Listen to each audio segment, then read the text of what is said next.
Chapter 50. He was slightly startled and looked up in surprise. He reached out to hold her chin and turned her face over. Lowering his head, Wuxia saw that her eyes were blurred and deep. There was something wrong. Just as he was lost in his thoughts, Xianxia clung onto his shoulders, leaned in, and eagerly kissed him on the lips. Wuxia narrowed his eyes and subconsciously tried to avoid her, but she hugged his neck tightly and did not let him avoid her. She broke into his mouth without any hesitation. She kissed him fiercely, but there was no technique. She was extremely inexperienced and even clumsy, and she was a little desperate.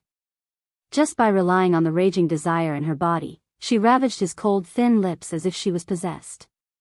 Her teeth nibbled on his lips, and the tip of her tongue invaded his lips and teased him randomly. Her hot breath burned his breath. Even so, this kiss, which had no skill to speak of, still teased his body to the point where it was hard to endure. Xianxia kissed him crazily. Her kiss slid all the way down to his moving Adam's apple. The tip of her tongue hooked and gently bit him. Wuxia's body suddenly stiffened, and a dangerous look faintly appeared in his eyes. But she was completely undecided. Her empty body was uncomfortably hot. After a series of movements, her shoulder straps completely slipped off. Her dress slid down to her waist as the two bodies kept rubbing against each other. That smooth and delicate body was suddenly exposed to the air. The breathtaking beauty caused his body to rapidly grow hot and dry. Wuxia looked down at the woman in his arms who was causing trouble. She did not seem to realize what she was doing at all. He always had good self-control and could even get married without touching a woman for 3 years. But now, he could not stand her instigation. Save me, save me, the drug in her body was forcing her to seek more. Xianxia opened her empty eyes. While he was in a daze, she anxiously reached out to buckle his belt and carelessly unbuckled it. Driven by her primitive instincts, she seemed to have forgotten herself. The man's sexy face was now covered in cold sweat, but he was trying to restrain the fire in his heart. His body had such a strong reaction to her.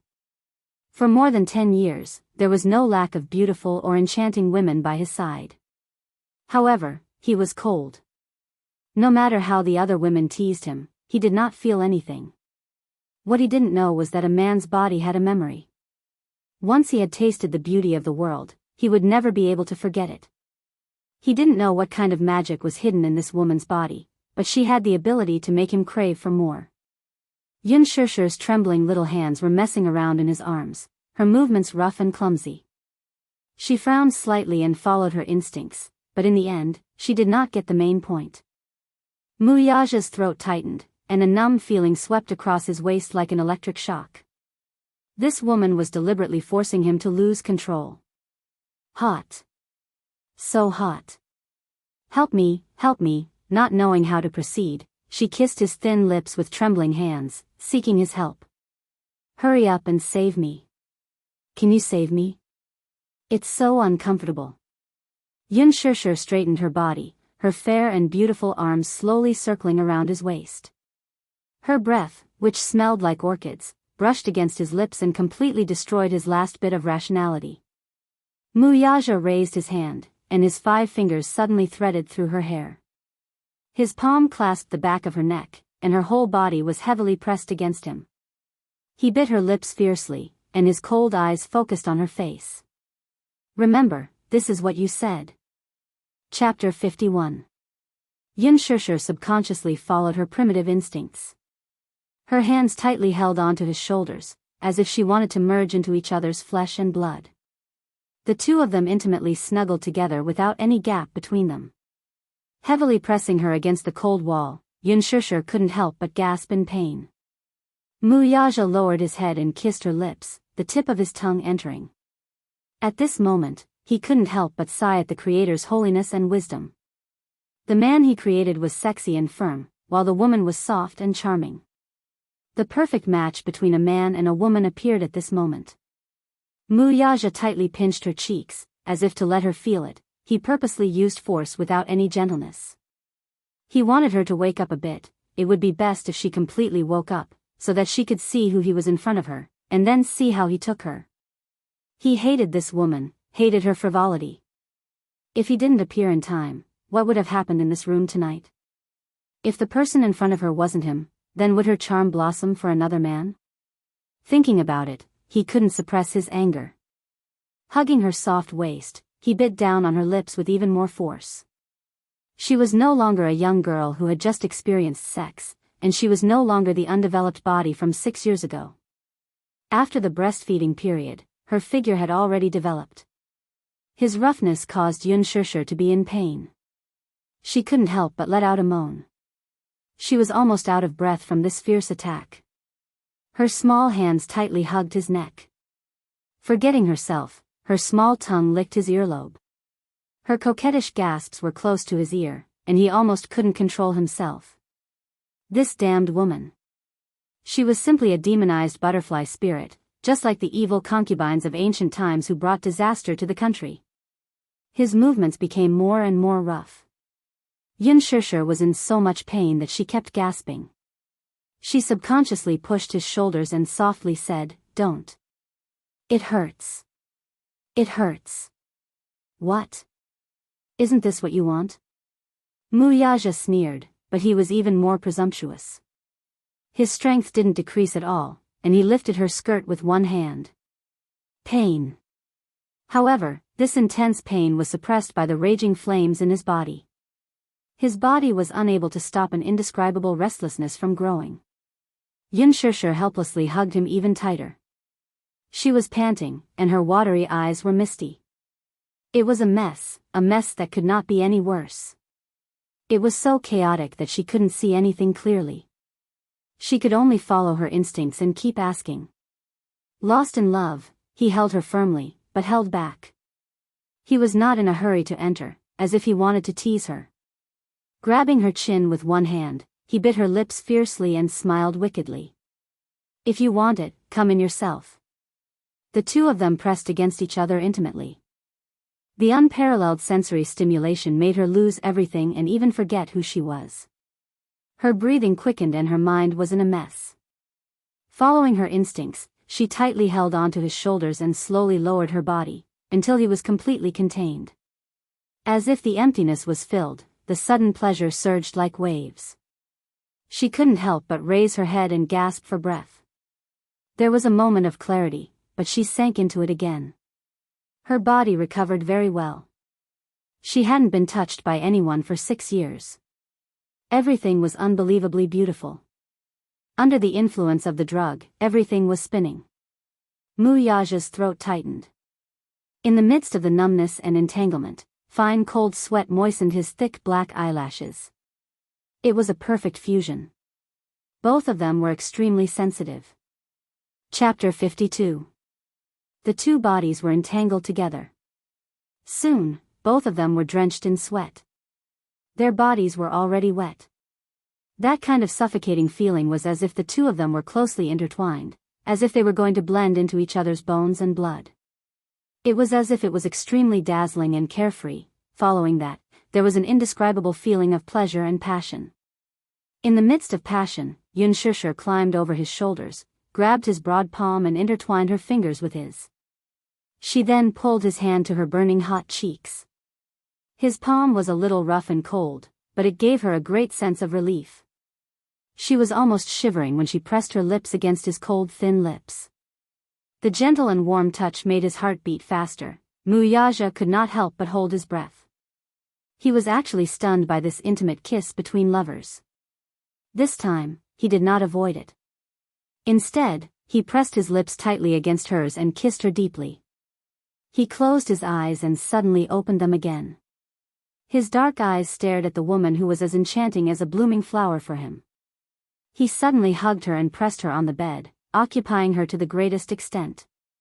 Yun Shishir's breathing spilled out from her broken lips. In the end, after he fiercely thrust into her, the person under him trembled and held him tightly. It was as if a white light flashed in his mind. The two of them were finally forced to the dazzling clouds by this extreme wave. It had to be said that the passion-hunting powder's effect was really fierce. Wuxia pressed her down and wantonly wanted her for 3 more times. Only then did the effect of the drug dissipate. When he regained his senses from the lingering charm of passion, the sky was already bright. The person in his arms had dissipated the effect of the drug. She was so tired that she fell asleep. Her 2 arms were tightly wrapped around his waist. She was weak and helpless. Both of them were wet and sticky. Her half-wet hair was stuck to his chest and there were some traces of itchiness. Looking at her body, there were ambiguous kiss marks all over her body, as well as the bruises left by him. Every mark was a testimony to the crazy battle that lasted the entire night. He must be crazy to do this. They had been engaged for 3 years and he had always had outstanding self-control. He had never even touched a woman, but he had lost control over this woman again and again. He was obviously conflicted because he never had any self-control when it came to this woman. More importantly, she was Xiao Yichen's biological mother. Wuxia lowered his eyes and his gaze fell on her petite figure. She was so thin and weak that it was pitiful. His large palm gently covered her face. Her face was not even as big as his palm. He wondered what kind of life she had been living for the past 6 years. What kind of life trajectory was it? Back then, that sky-high amount of remuneration was almost the lifetime income of an ordinary person. She should be able to live a complete life, right? However, she was even thinner than 6 years ago. Her face was pale and weak, and her waist was so delicate that it seemed as if he could grasp it with one hand. Had she finished her studies in the past 6 years? Do you have a good job? Does he have a stable family? Or perhaps, she would get married? When he thought of this, his heart almost couldn't control itself. His heart suddenly skipped a beat, and for some unknown reason, a strange feeling arose in his heart. Was she married? Damn it, he was actually very concerned about this question. When he thought of this delicious woman, if other people were to touch even an inch of her, a flame ignited in his heart. Chapter 53. Xianxia, who was in a deep sleep, had no idea that the man beside her, who was holding her in his arms, was staring at her sleeping face with a knot in his heart. He sighed helplessly. He looked at the bruises all over her body and decided to wash up with her. He got up, carried her into the bathroom, and cleaned her up. For more than 20 years, he had always been the king in the limelight. He was born with a silver spoon in his mouth and lived a life of luxury. He had always been very particular and had never served anyone. Even his most beloved son was left to the nanny to take care of. He had never taken care of anything other than material things. As a result, his movements were extremely clumsy and he hurt her a few times. Even in her sleep, she still groaned in dissatisfaction like a weak kitten. It also seemed like she was acting coquettishly to him, making a silent complaint. Women were all delicate, and she was no exception. Which woman didn't yearn to be doted on and protected in the palm of his hand? However, in her bumpy life, no man had ever truly doted on her. Seeing her frown slightly, he actually didn't notice that his heart had softened. Even his movements couldn't help but become gentler. In the meantime, he called for room service and ordered the servants to change the crumpled sheets. If Xianxia was awake at this moment and saw the bed sheets that had been through war, she would be so embarrassed that she wouldn't be able to lift her head. When Wuxia carried her out of the bathroom, the bed was already clean and new. He carried her to the bed. The person in his arms was lying on his chest, sleeping soundly. In the morning, his assistant had sent the clothes over in advance. At the same time, he had also sent a woman's dress. Naturally, it was also expensive. There was a board meeting in the morning, so he didn't plan to stay any longer.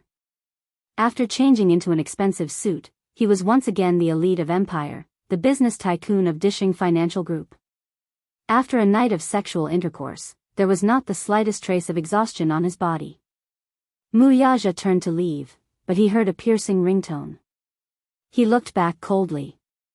He wanted to ignore her, but he heard a ringtone coming from the pocket of her clothes on the sofa. It was ringing non-stop.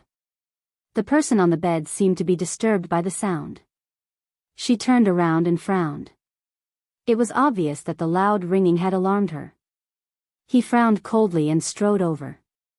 He took out his phone from his pocket and hung up without hesitation. A missed call notification popped up on the screen. The man lowered his head and looked at the missed call with the name Yu. Wuxia slowly raised his brows. This name clearly sounded like a child's nickname. A strange feeling surfaced in his heart. Could it be that she already had a child? On Yu's 5th birthday, Yun Shishir bought a children's phone for Yu. It was thin and light with simple functions. In addition to sending and receiving messages, it also had a one-button alarm function. This was so that Yu could contact her immediately in an emergency. At that time, such a phone wasn't cheap. She had bought it so that it could be of use when the child was in danger. She had always been very willing to pour her heart and soul into the child. Wuxia was still in the midst of his surprise when his phone rang again. The words, Yu, appeared on the screen again. Chapter 54. Yu appeared on the screen again. This time, he didn't hang up but answered the call. The moment the call went through, the little guy's soft voice could be heard. Oh. Mommy, where are you? Yu can't find you, Mommy. He seemed to have just woken up as his voice was hazy and childish. Mommy? Wuxia raised his eyebrows. This woman really had a child? Could it be that she was already married and had a child? It didn't seem like it. If she was married, why would she go to such places alone in the middle of the night? And a man from the triads had spent $200,000 on her for a night? Ridiculous. Mommy? Mommy, are you there? Seeing that there was no sound, little Munchkin was a little scared and his voice was filled with danger. Mommy, where are you? Hurry and answer Yu. Wuxia frowned and looked at the woman who was sleeping soundly on the bed. He said lightly, Your mommy is with me. His deep and cold voice was mature and had the aura of a king, but it scared Yu. The little guy asked in a cautious voice, Who are you? Are you a bad person? Being alert was a child's trait. Wuxia pondered for a moment and held his forehead helplessly. I am, he didn't know how to answer at that moment. He couldn't say for sure. Who was he to her? Was he her employer? That was 6 years ago. He was no longer her employer now. He sneered again. Was he her sugar daddy now? Why is mommy with you? The little guy asked anxiously. Your mommy is busy. He gave a perfunctory answer. Obviously, he didn't want to waste too much time with this little guy. Really? It was a lame lie, but the little guy unexpectedly believed it. His tone instantly became cautious. Then Yu, did I disturb mommy's work? She subconsciously associated, I'm busy, with work. What a naive child. No. Wuxia's tone was gentle. He didn't know why, but he couldn't be as cold as usual when facing this child. Mommy, you've worked so hard. Uncle, don't let her work the night shift anymore. Yu is scared when she doesn't see mommy in the middle of the night. Yu's soft and cute voice reminded him of Mui Chen. It was the same situation when she acted coquettishly towards him. It was as beautiful as the sound of nature. Could it be that all her children had inherited her beautiful voice? When she acted coquettishly, she whined like a kitten. Night shift? The night shift that Yu mentioned sounded extremely grating to Wuxia. It turned out that what happened last night was not an accident. She must have frequented those kinds of places, like a butterfly spirit, like those filthy women, mingling with many sugar daddies. What a slut. She looked pure and clean, but deep down, she was just as vulgar. However, he couldn't bear to brush off the child on the phone with a cold attitude. He only said indifferently, I understand. Next time, I won't let your mommy work the night shift. Does uncle have the final say in the company? Yes. Yu suddenly laughed and said, then, uncle must be the boss. Since mommy works so hard, can uncle give her a raise? Then, he can give her a full-service bonus at the end of the year, some consolation gifts on Women's Day, and some bonuses on Mother's Day. As a boss, you must be generous so that your employees will work hard for you. Chapter 55. What a clever boy. Wuxia didn't know whether to laugh or cry. This child was actually a clever one. Okay, I'll give you a raise. Coaxing a child was a piece of cake. Just like how he coaxed Xianxia, he easily dismissed the little boy. Before hanging up the phone, the little boy didn't forget to take care of him seriously like an adult. Uncle, please take care of mommy. Thank you. After hanging up the phone, Yu stared at the phone in his hand. His eyes suddenly darkened. Xianxia didn't return home the whole night, and the little boy didn't sleep well either. He couldn't see her in the morning, so he was worried. He lied to the teacher that he wasn't feeling well and asked for sick leave. The teacher happily agreed.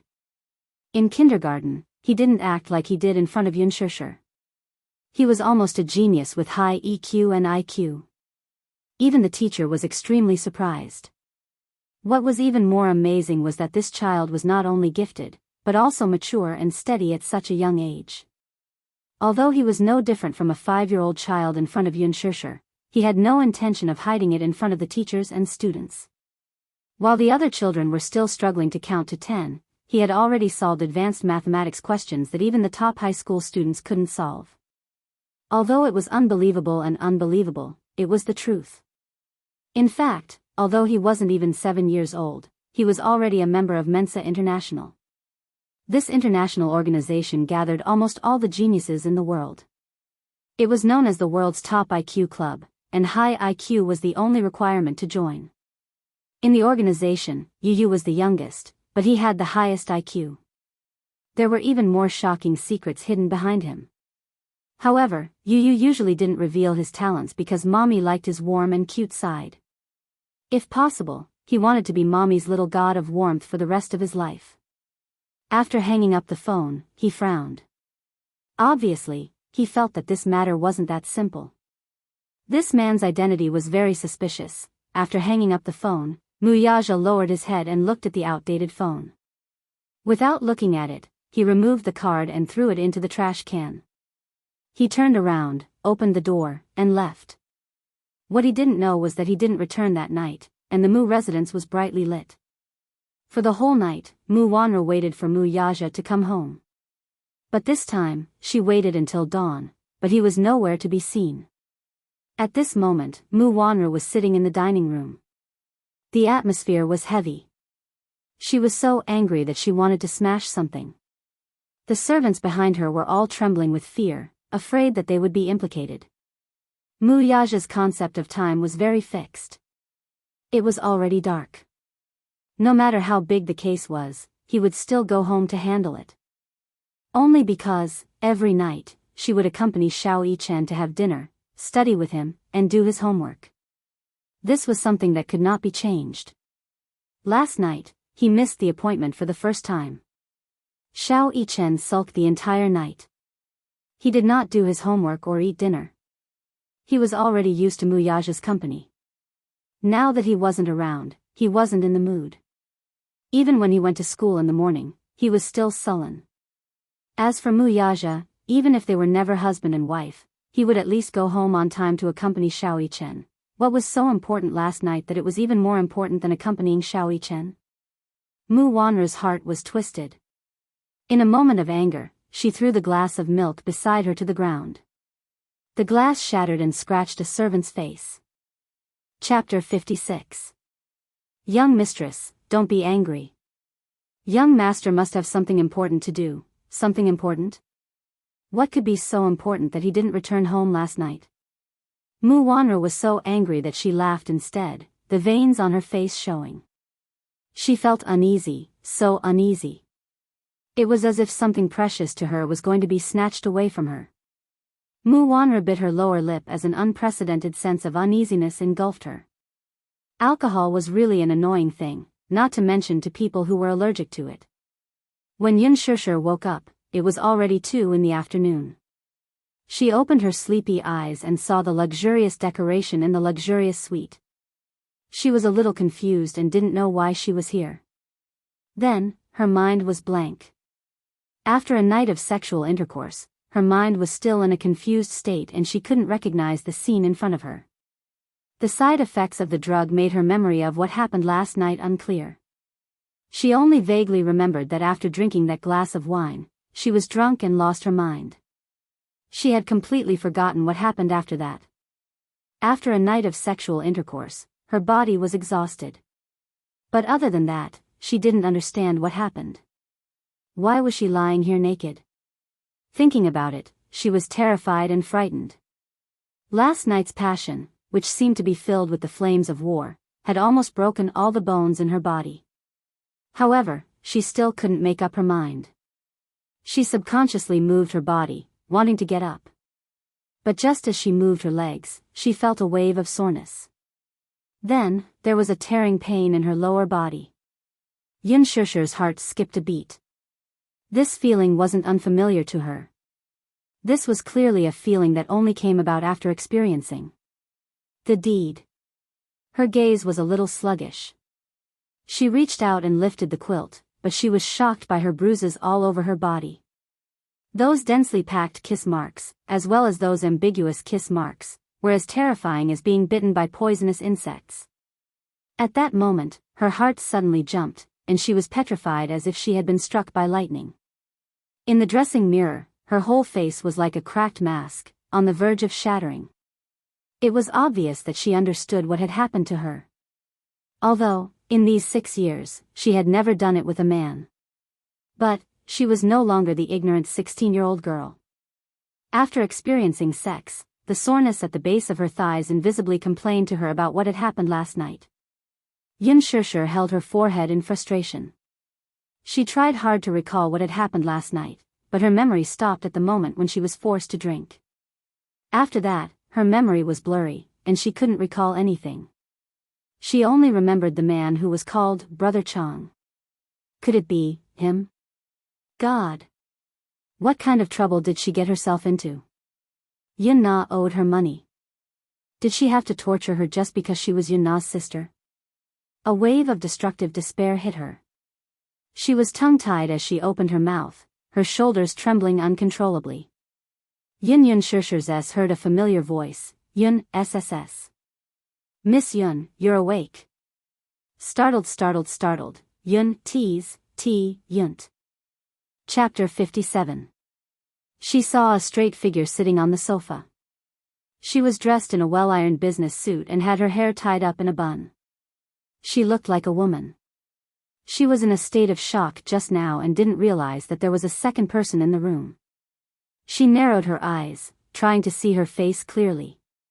However, the room was too dark, so she couldn't see her face clearly. She had some impression of this voice, but she couldn't remember it clearly. She was stunned for a moment. You are. When the man saw that she had woken up, he slowly stood up and walked to the window. With a pull of his hand, he pulled the curtains open. With the sunlight shining in, the woman politely turned around. Yin Shirshir finally saw her face clearly. So familiar, so familiar.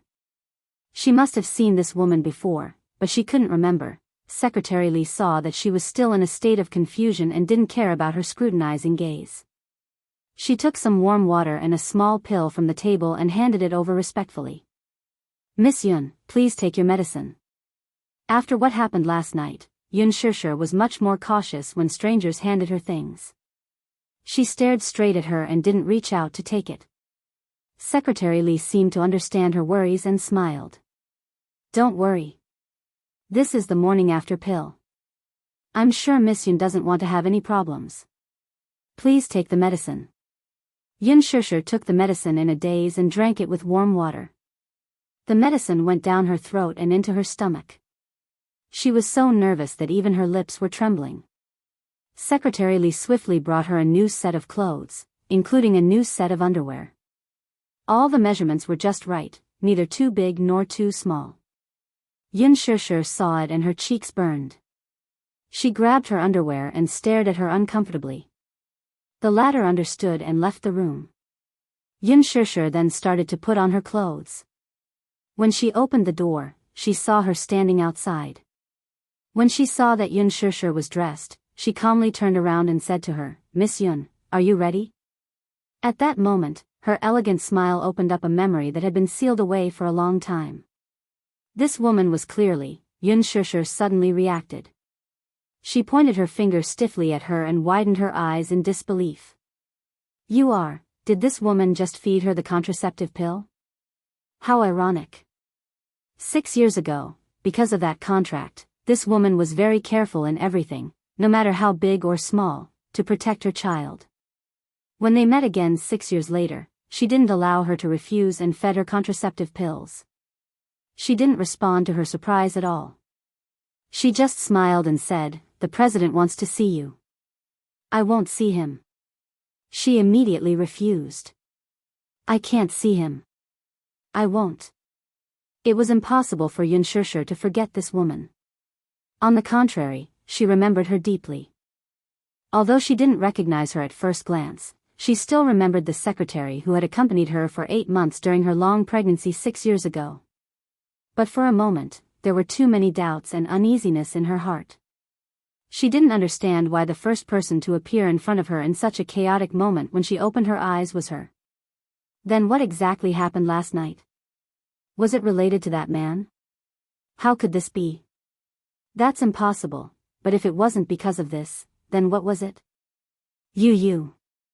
Could it be that this man knew about Yu's existence, so he came to find her and asked her for Yu back? Chapter 58. Yu. Oh my God. She couldn't let anyone take it away from her. Yun Shishir suddenly realized that it was already afternoon. If Yu didn't see her when he woke up, wouldn't he be worried about her? She subconsciously wanted to touch her pocket, but then she realized that her clothes were no longer her old ones, and her phone was gone. She turned around and wanted to go to her room to find her phone to make a call, but she was stopped by her secretary. "Miss Yun, what are you? I'm going to find my phone." Yun Shishir didn't dare to mention Yu. She was only worried that Yu would be worried about her at home. Lilan smiled and took out a brand new branded phone from her briefcase. She handed it over and said with a smile, "This is your new phone. The SIM card is also in it." The phone was the latest model from Apple. It had a big screen, a fast 4G network, and a fingerprint unlock. It was worth a few thousand yuan. Yun Shishir had always used functional phones that cost a few hundred yuan. She was never willing to buy a phone that cost a few thousand yuan. For me? She took it in a daze. She didn't understand why she was giving her a phone. "Yes. Your phone is broken. This is a little gift from the CEO. Please accept it." She felt strange. How could a phone be broken? She didn't expect that Wuxia would throw it away when he saw that the phone was too outdated. Yun Shishir was a little nervous. She felt that the cold phone in her hand was a little hot. She faintly guessed that the man who had sex with her last night was the CEO she was talking about. She was his secretary. If it wasn't for that man, she probably wouldn't have appeared in front of her today to feed her medicine and deal with these funeral arrangements. She had no impression of that man at all. That night, her eyes were covered by someone, so she didn't see his face clearly for the whole night until he left. She could only vaguely make out the outline of his tall figure through the hazy moonlight. He was tall, slender, and handsome. His figure was like a perfect god. However, that night was an unforgettable nightmare for her for 6 years. She forced herself to forget the 6 years of nightmares. If it wasn't for Yu, she would probably still be unable to let go. Even though she kept telling herself that everything was in the past and that she had Yu because of that man, she still couldn't let go of the shame in her heart. So for the past 6 years, even though she had countless suitors, she had always kept a distance from those men. She didn't need men. She was already satisfied with having Yu. Yu would be her support for the rest of her life. So, no matter what, she had to protect Yu. Even if that man wanted to take Yu away from her, she would not allow it to happen. However, when she heard the word CEO, she felt like she was in a dream. She froze as if she had been struck by lightning. Despite her unwillingness, she was still invited. In front of the Bentley, the door was opened for her. Secretary Li respectfully gestured for her to get in. Miss Yun, please get in the car. In the back seat, the man sat lazily. His posture was noble and elegant, but he did not look at her. Instead, he stared coldly in front of him. His handsome side profile made him look reserved and cold, just like an arrogant emperor. However, even though it was only one meeting, Yun Shishir could still recognize him at a glance. Chapter 59. It's him. Is this the employer with a net worth of billions? He's young and stunningly handsome.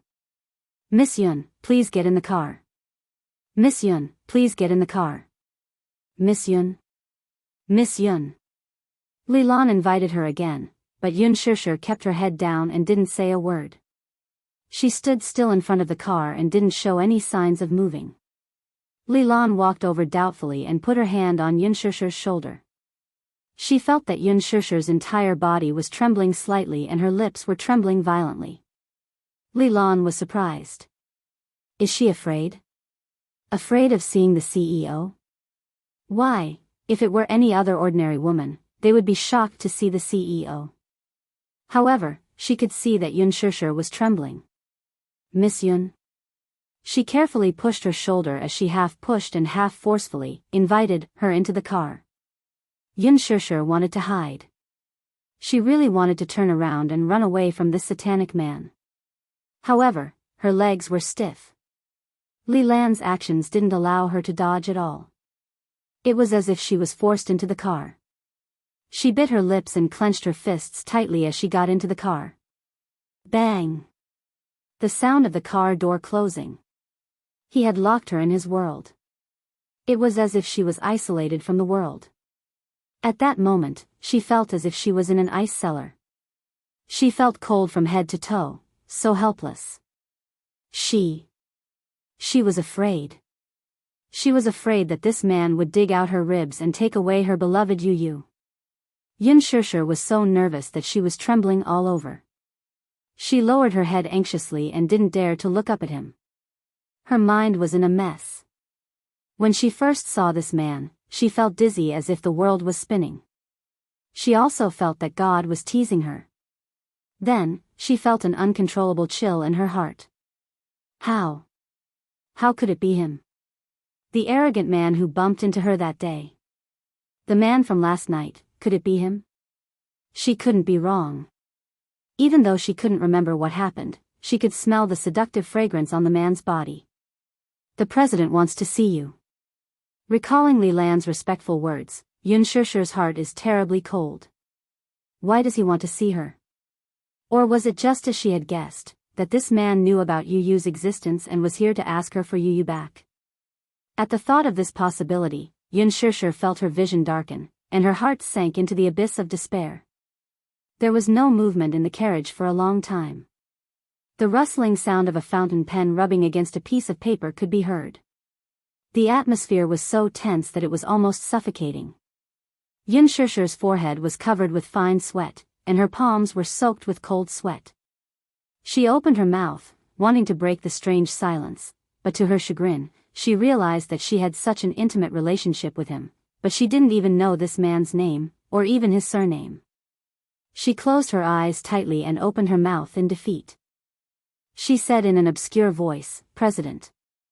"Sir, you," before she could finish speaking, she was forcefully pulled by him. Her vision turned upside down, and before she could understand what was happening, she was pulled onto his body, and in an extremely ambiguous position, she was tightly overlapped with him. Chapter 60. Yun Shishir sucked in a gasp of shock. She looked up in shock, only to meet his deep and dark eyes. The man smiled and reached out to clasp her chin, forcing her to meet his deep gaze. His enchanting and slender fingers caressed her slightly pale lips, and he heavily pressed his lips against hers. Until she let out a painful gasp. He smiled again, the corners of his lips forming a sexy arc as his thin lips tugged upwards. He was wearing a well-ironed black shirt and a pair of slender trousers. The top two buttons of his shirt were slightly unbuttoned, faintly revealing the wild and beautiful curves of his muscles. He was tall and straight. Even in such a spacious space, it couldn't help but seem a little narrow. That innate imperial aura made the atmosphere in the entire car become oppressive. Xianxia looked at him evasively and suddenly felt that it was a little difficult to breathe. This was her employer from 6 years ago? Previously, because she had been blindfolded, she didn't have any impression of this man. But now that she saw him, he was younger than she had imagined. Moreover, he was shockingly handsome and had a heroic spirit. However, his bewitching eyes and deep smile made her feel even more uneasy. Wuxia studied the various emotions that surfaced on her face with great interest. Uneasiness, fear, shock, and surprise. She seemed to be shy, but more than that, she was afraid. However, it was precisely this kind of naive reaction that made people feel that she was so cute. It wasn't that kind of pretentious. This kind of cuteness, sometimes, could make men want to cherish her. Sometimes, it made people want to ruthlessly ravage, violate, or even conquer her, so that they could enjoy her aggrieved and coquettish expression. Realizing that his gaze was getting deeper, Xianxia's heart tightened and she looked down. Her eyelashes were trembling slightly, and her eyes were somewhat flustered. Her small hands were tangled together, and she looked very pitiful. However, her expression was extremely seductive. Looking at her, he thought of last night's passionate night. Thinking of this woman's shy and coquettish manner under his body, his lower abdomen inexplicably heated up. His body couldn't help but yearn for her. He even wanted to do her ruthlessly in this car. As he thought of this, he moved and held the back of her neck. He pressed down heavily on her and kissed her soft lips. He sucked away her warm breath and the tip of his tongue domineeringly entered her mouth. He hooked her lilac and lingered endlessly as he wantonly sucked her saliva from between her lips and teeth. This extremely aggressive kiss scared her to death. Panicking, she hastily placed her small hands on his chest and pushed him away with all her might. This only served to further ignite his ambition to conquer her. This kiss was deeper and more passionate until she was almost unable to breathe. He finally let go of her. However, Wuxia couldn't bear to let her go just like that. Hence, with some longing, he bit her little mouth which was slightly swollen from his invasion and licked her lips to appease her. Xianxia was a little dazed by this kiss. She stared blankly and only regained her senses after some time, her cheeks burning up. Her reaction was really clumsy. She was even stunned and didn't know how to respond. Chapter 61. He believed that even if her acting skills were perfect, she wouldn't be able to pretend to be so original. Wuxia had a playful look in his eyes. Could it be that after these 6 years, this girl still hadn't truly transformed into a woman? However, he was satisfied. At least for now, this woman's beauty was still his alone. Seemed like he was no different from a normal man. He pitied such a pure and gentle girl, but he also liked her coquettish manner last night. He chuckled and teased, "Why are you so shy?" The man's voice was mature and pleasant to the ears. It was mellow and extremely magnetic, but it made her heart skip a beat and her cheeks turn red. Seeing her like this, it was even more interesting. He smiled, but his words were even more explicit. "Last night, when we were in bed, you weren't like this." Wuxia caressed her soft waist and, intentionally or unintentionally, lifted the corner of her skirt. His big hand reached in and rubbed her smooth back, invading the city. Xianxia was shocked. She hurriedly pressed down on his hand and stopped him. Don't. He looked up. His gaze was deep and dark, but there was a glimmer of light. Don't be like this." Xianxia rejected him seriously, unlike other women who wanted to reject him. "That's not what you said yesterday." Xianxia lowered her head in shock. Only then did she realize that she was sitting on top of him. She realized that their posture was a little too intimate. She finally retreated a little uneasily, but her waist was held tightly by his big palm. Thus, this time, she couldn't avoid it. Her heart sank as she said softly, "I'm sorry. Yesterday was an accident. I don't know what happened either. Anyway, if it caused you any trouble, I'm really sorry." He interrupted her lazily. "I'm very satisfied. When she looked up in surprise, there was a sky-high check in front of her. The amount was written in the column of 2 million. She looked at the bold and beautiful signature at the bottom of the check, Wuxia. Xianxia was stunned for a moment. She didn't understand his intention. She smiled awkwardly and said, "Sir, what do you mean?" She was really in a mess. Why did this man give her a blank check? What did he mean by that? Could it be that he was treating her as that kind of woman? Xianxia's eyes couldn't help but be tainted with a trace of anger. She couldn't wait to get out of the car right now and run as far away as possible from this man. The man's lips curled up mockingly. Xianxia's doubts became another meaning in his eyes. What? Is 2 million not enough? What? Xianxia was even more puzzled. Woman, are you really innocent, or are you pretending to be innocent? The man pinched her chin, so hard that tears came out of her eyes. What I'm asking is this check enough to buy you for one night? When Xianxia heard this, she was stunned for a long time and did not react for a long time. Wuxia thought the price was too low. Is it not enough? He paused for a moment. His well-defined jaw looked cold and heartless at this moment. Every word of his was like the tip of a knife, cutting into her dignity. Then how much do you need to buy you for one night? A villa, a bungalow, a Mercedes-Benz. Whatever you want, just tell me. I have it all. Chapter 62. Are you mistaken? Xianxia suddenly laughed coldly, her face full of anger. Sir, what do you think I am? A prostitute with a price tag? I'm sorry. I'm not. I don't want your money. Saying that, she struggled hard, trying to break free from his restraint. Her resistance, in Wuxia's eyes, became another method. This woman, could it be that she knew how to play hard to get to arouse a man's desire to conquer? This woman said that she didn't lack money, then what was last night? That man bought her for 200,000, he offered 100 times, 1,000 times more. Was that not enough respect? If you think that the price is not enough, you can just say it. Whatever you want, I will satisfy it one by one. But don't come up with such a clumsy lie. Wuxia said coldly. I don't want it. Do you think I want to go to your villa? Xianxia held back her tears and sneered, what you said, I don't want it all. Keep it for yourself. Then what was last night?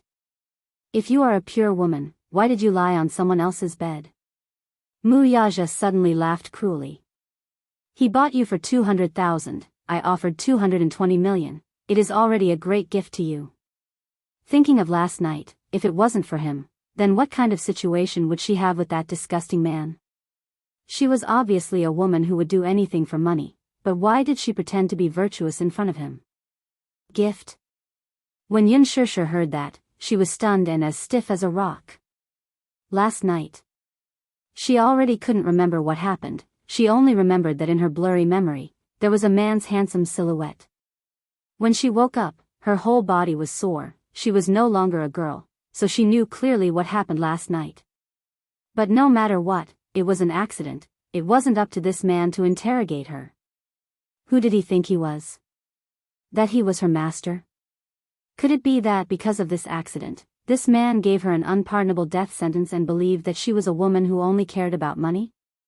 Or, in his eyes, she was such a lowly woman? What? Don't tell me you want me to be grateful for your favor? Xianxia suddenly smiled coldly. On her pale face, the pair of beautiful and clear eyes were dim like a black jade covered in dust. So, Mr. CEO wants to buy me. Wuxia calmly hugged her neck and whispered in her ear, otherwise? Why do you want to buy me? Xianxia pretended to be calm and smiled. Mr. CEO, you are as arrogant as a god, handsome and elegant, you are never lacking in women, right? The smile on Wuxia's face instantly froze. His lips were tightly pursed, and there was a tinge of tension in his eyes. In the capital, his power was overwhelming, and there was no lack of beauties around him. Those who coveted his daughter from a prestigious family were even more plentiful. It was never difficult for Wuxia to choose a woman for himself. But his body was picky and only reacted passionately to this woman. Whenever he got close to her, a certain part of his body would become as hot as iron. The desire to possess her was like a raging fire, almost burning his rationality. But other women couldn't. Xianxia saw that he was silent and smiled coldly. "Mr. CEO, I am very expensive. Can you afford it?" Wuxia smiled deeply. "How much?" Chapter 63. 200 million. The moment she opened her mouth, it was a sky-high price. Wuxia smiled faintly. Even if Dishing Financial Group was as rich as a country and he was extravagant, he still had to see if it was worth it. 200 million. You? Can you afford it? Didn't you ask me how much I want? Didn't you say that you have everything you need? A villa, a luxury car, and money? I just want 200 million from you. Can't you afford it? Xianxia smiled, picked up a corner of the check, and tore it into pieces right in front of him. You're just a so-so. Wuxia's face was tense and frosty.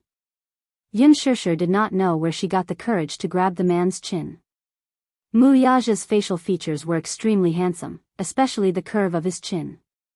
She looked straight at him and suddenly sneered. Men are so despicable.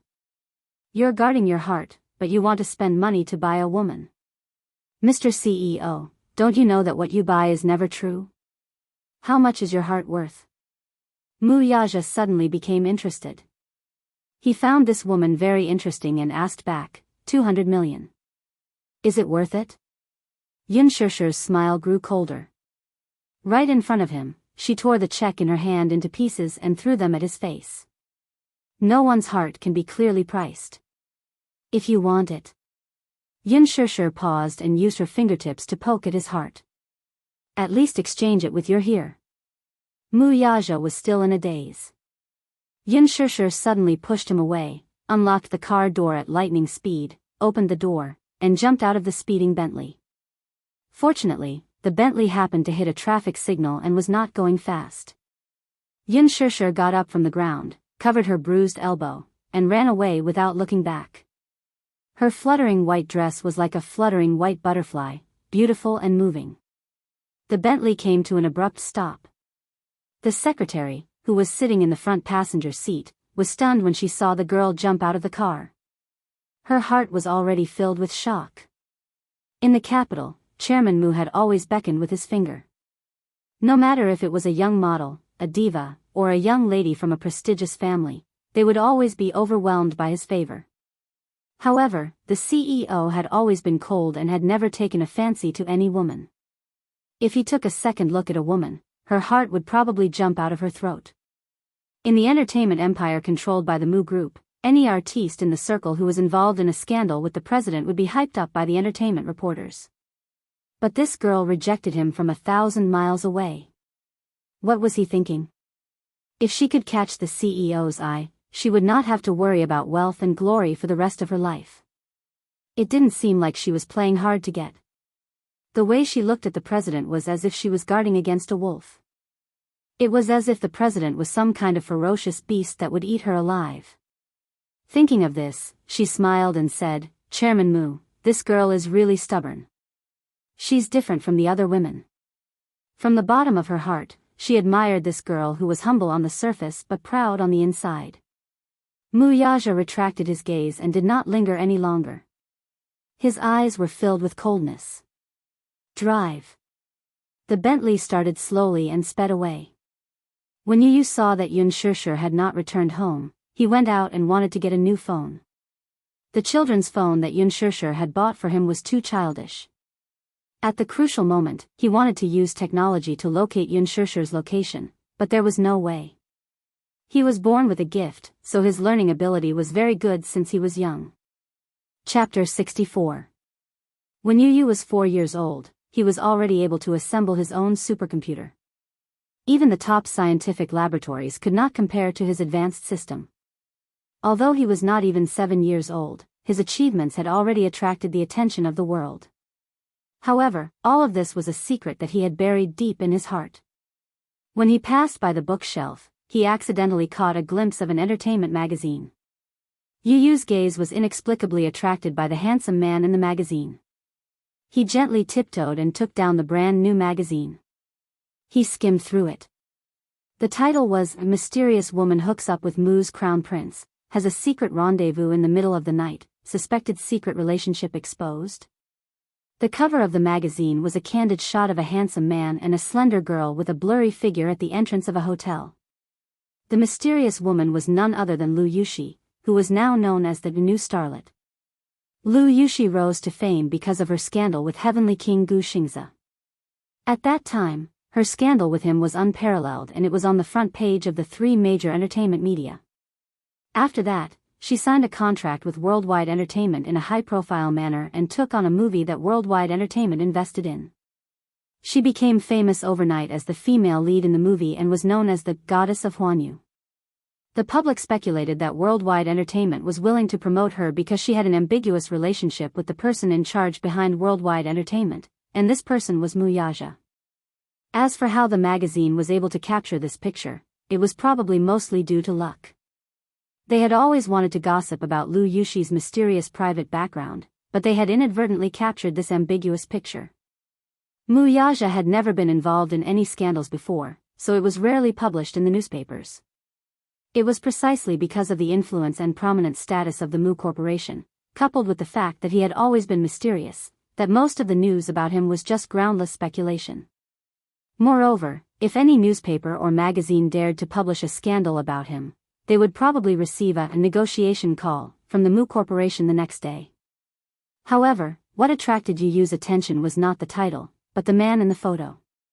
His facial features, eyebrows, eyes, and even his demeanor were 80% similar to his own. It was as if they were cast from the same mold. Oh, Yu Yu widened his eyes in disbelief.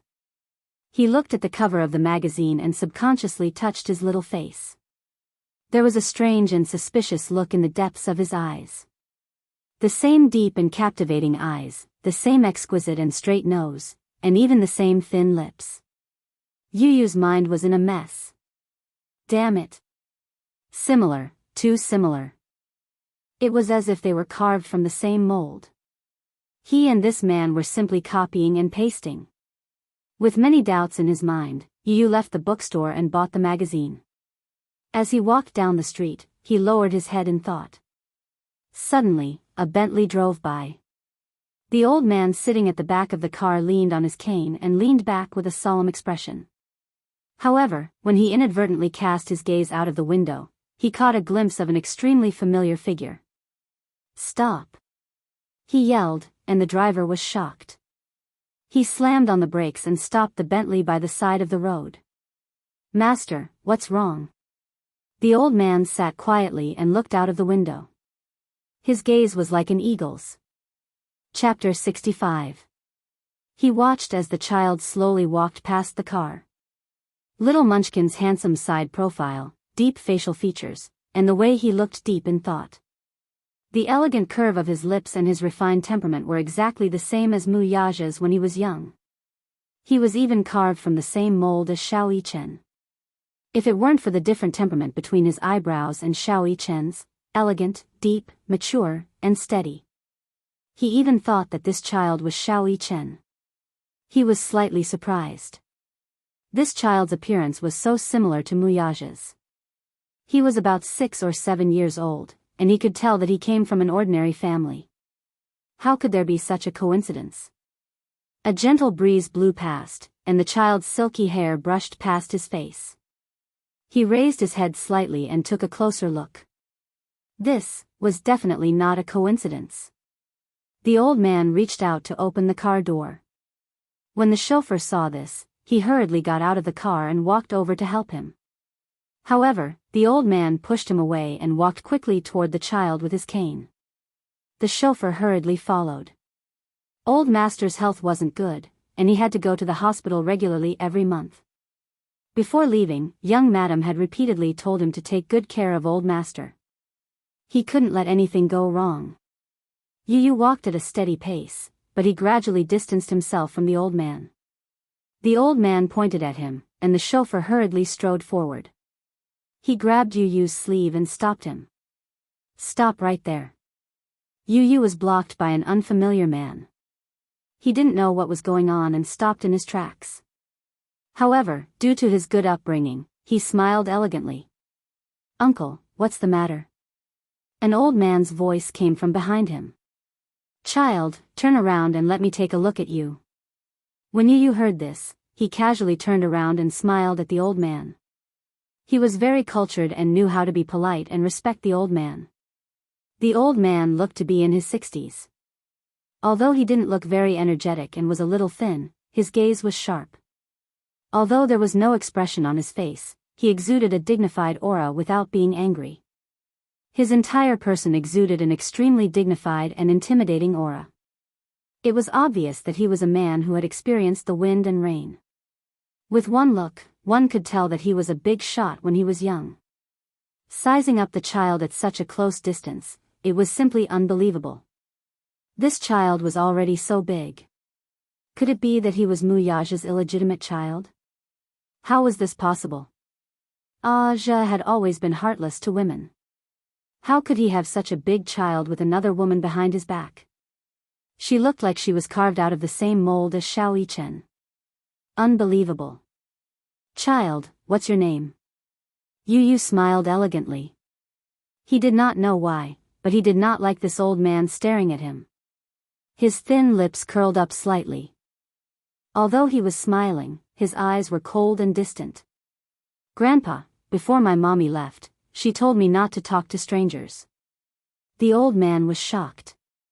This child's eyes and tone were shockingly mature and steady. His boldness and demeanor did not resemble that of a 6- or 7-year-old child. He was just like Muyaja when he was 9 years old. He was smart, deep, and mature. His deep gaze was extremely similar. Who's your mommy? Tell me. Who my mommy is has nothing to do with you. After he finished speaking, he curled his lips into a smile and turned to leave. However, the chauffeur stopped him again. The chauffeur was a martial arts practitioner. He did not know his limits and hurt him. The smile on Yu Yu's face immediately turned cold. Chapter 66. He lowered his eyes and glanced at the arm in front of him. The corners of his lips curled up and his thick eyelashes drooped down, perfectly concealing the playfulness in his eyes. Grandpa, are these the subordinates you've trained? Yu Yu glanced coldly at the chauffeur beside him and said calmly, aren't you afraid of losing your cool by letting your subordinate make things difficult for a child? The old man stared at him for a long while before turning his head and waving his hand. Hi, don't be rude. The chauffeur immediately understood and retracted his arm. Yu Yu straightened his sleeves that were crumpled by the chauffeur and turned to leave. The old man stared blankly at his back as he frowned and pursed his lips. Old master, hi, find a way to investigate this child's background. The old man ordered as he tapped his cane. He had to investigate this child thoroughly. This was because his intuition told him that there was no mistake. This child was definitely the blood of the Mu family. When he reached home, Yu Yu put down his school bag and put on his teddy bear apron. He moved a small stool over and started to get busy in the kitchen. He cooked, washed the vegetables, turned on the stove, and fried the wok. Little Munchkin stepped on the stool and held a large spoon in his hand. In less than an hour, a meal that was comparable to a 5-star restaurant's was served on the table. He looked at the time and saw that it was not time to get off work yet. He took his clothes to the balcony and washed them, but Yun Shishir was still nowhere to be seen. Little Munchkin raised his eyebrows and took out a magazine from his school bag. He flipped through it page by page and looked at the photos. He frowned and pondered for a moment. Suddenly, he took out his phone from his pocket and dialed a number. Then, he took out a voice changer. This was a gadget that he had assembled himself. He had set up the voice of an adult man and stuck it next to the phone's microphone. It could change his childish voice into a deep man's voice. Agent Lee, I'm Arthur. A man's respectful voice came from the other end. Yes. President, what can I do for you? Yu Yu tilted her head and tapped her fingers rhythmically on the table. A glint flashed across her eyes. Go and investigate a person's background for me. I want to know all of his information and movements. Yes, President. Please go ahead. Yu Yu's gaze fell on the photo in the magazine again. His fair, jade-like fingertips slowly caressed the side of the man's handsome face as he smiled. CEO of Dishing Financial Group, Wuxia. Understood. Everything, no matter how big or small, please make a report and send it to my email. All right. Yin Tianyu ended the call and fell into deep thought. He never believed that there would be two identical leaves in the world. He also didn't believe that there would be a man in this world who looked so similar to him. He even faintly suspected the relationship between this man and him. Regarding his father, it wasn't that he had never asked his mother about it since he was young, but his mother had always treated him as a child and had never told him the truth. She only said that his father was a military officer who had gone to the front line but had disappeared without a trace. In fact, this was not the first time he had suspected that his father was someone else. He didn't care who his father was, though. Mommy was enough for him. He didn't care if he didn't have a daddy.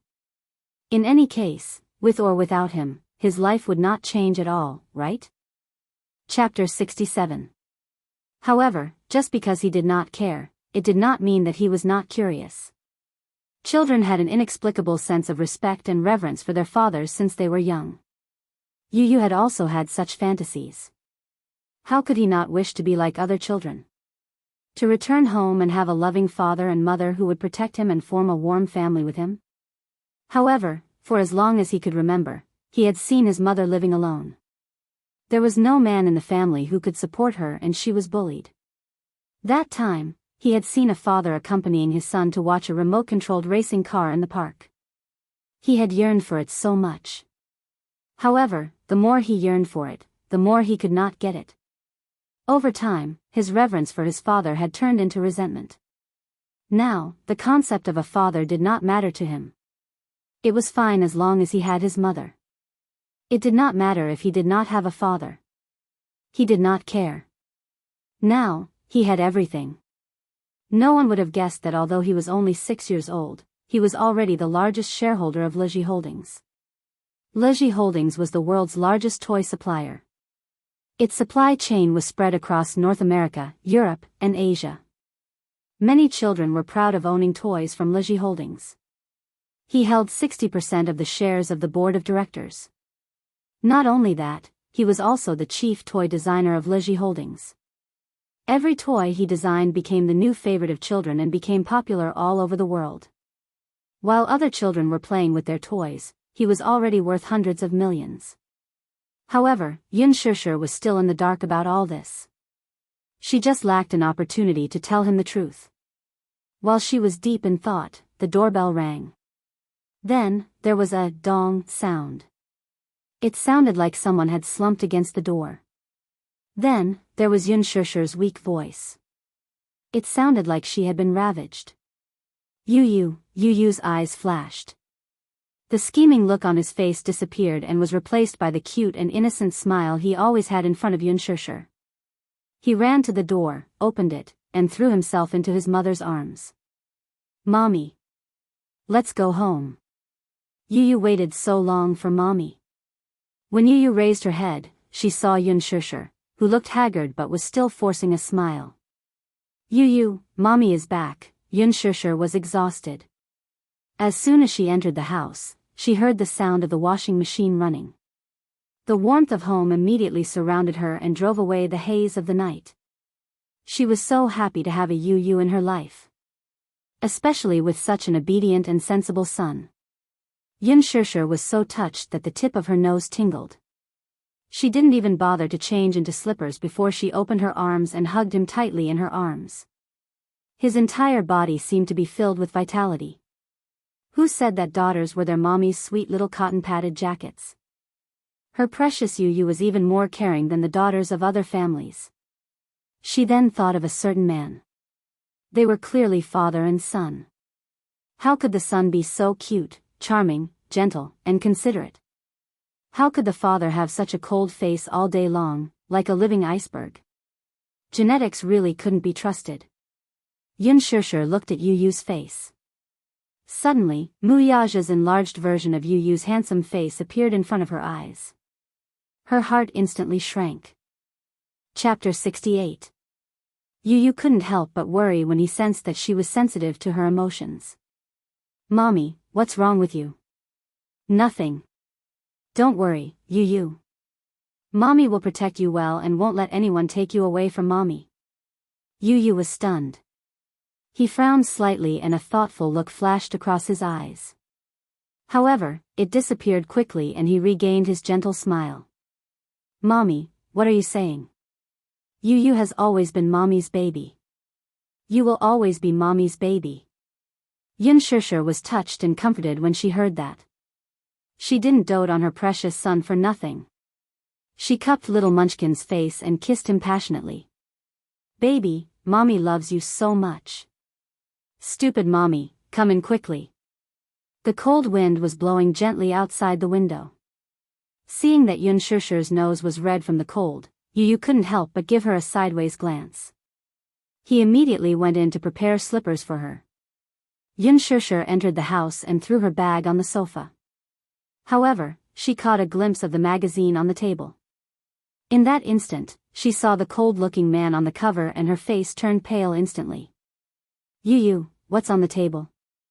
It's just an entertainment magazine that I bought casually. Yu Yu smiled and walked to the table calmly. He kept the magazine in his bag calmly. Yun Shishir heaved a sigh of relief. Yu Yu, don't buy such rubbish entertainment magazines in the future. You can't imagine how the adult world is like. Yu Yu couldn't help but laugh when he heard that. He didn't even bother to roll his eyes. Although he was young, he was no less experienced than his mother. He knew better than Yun Shishir how dirty the adult world was.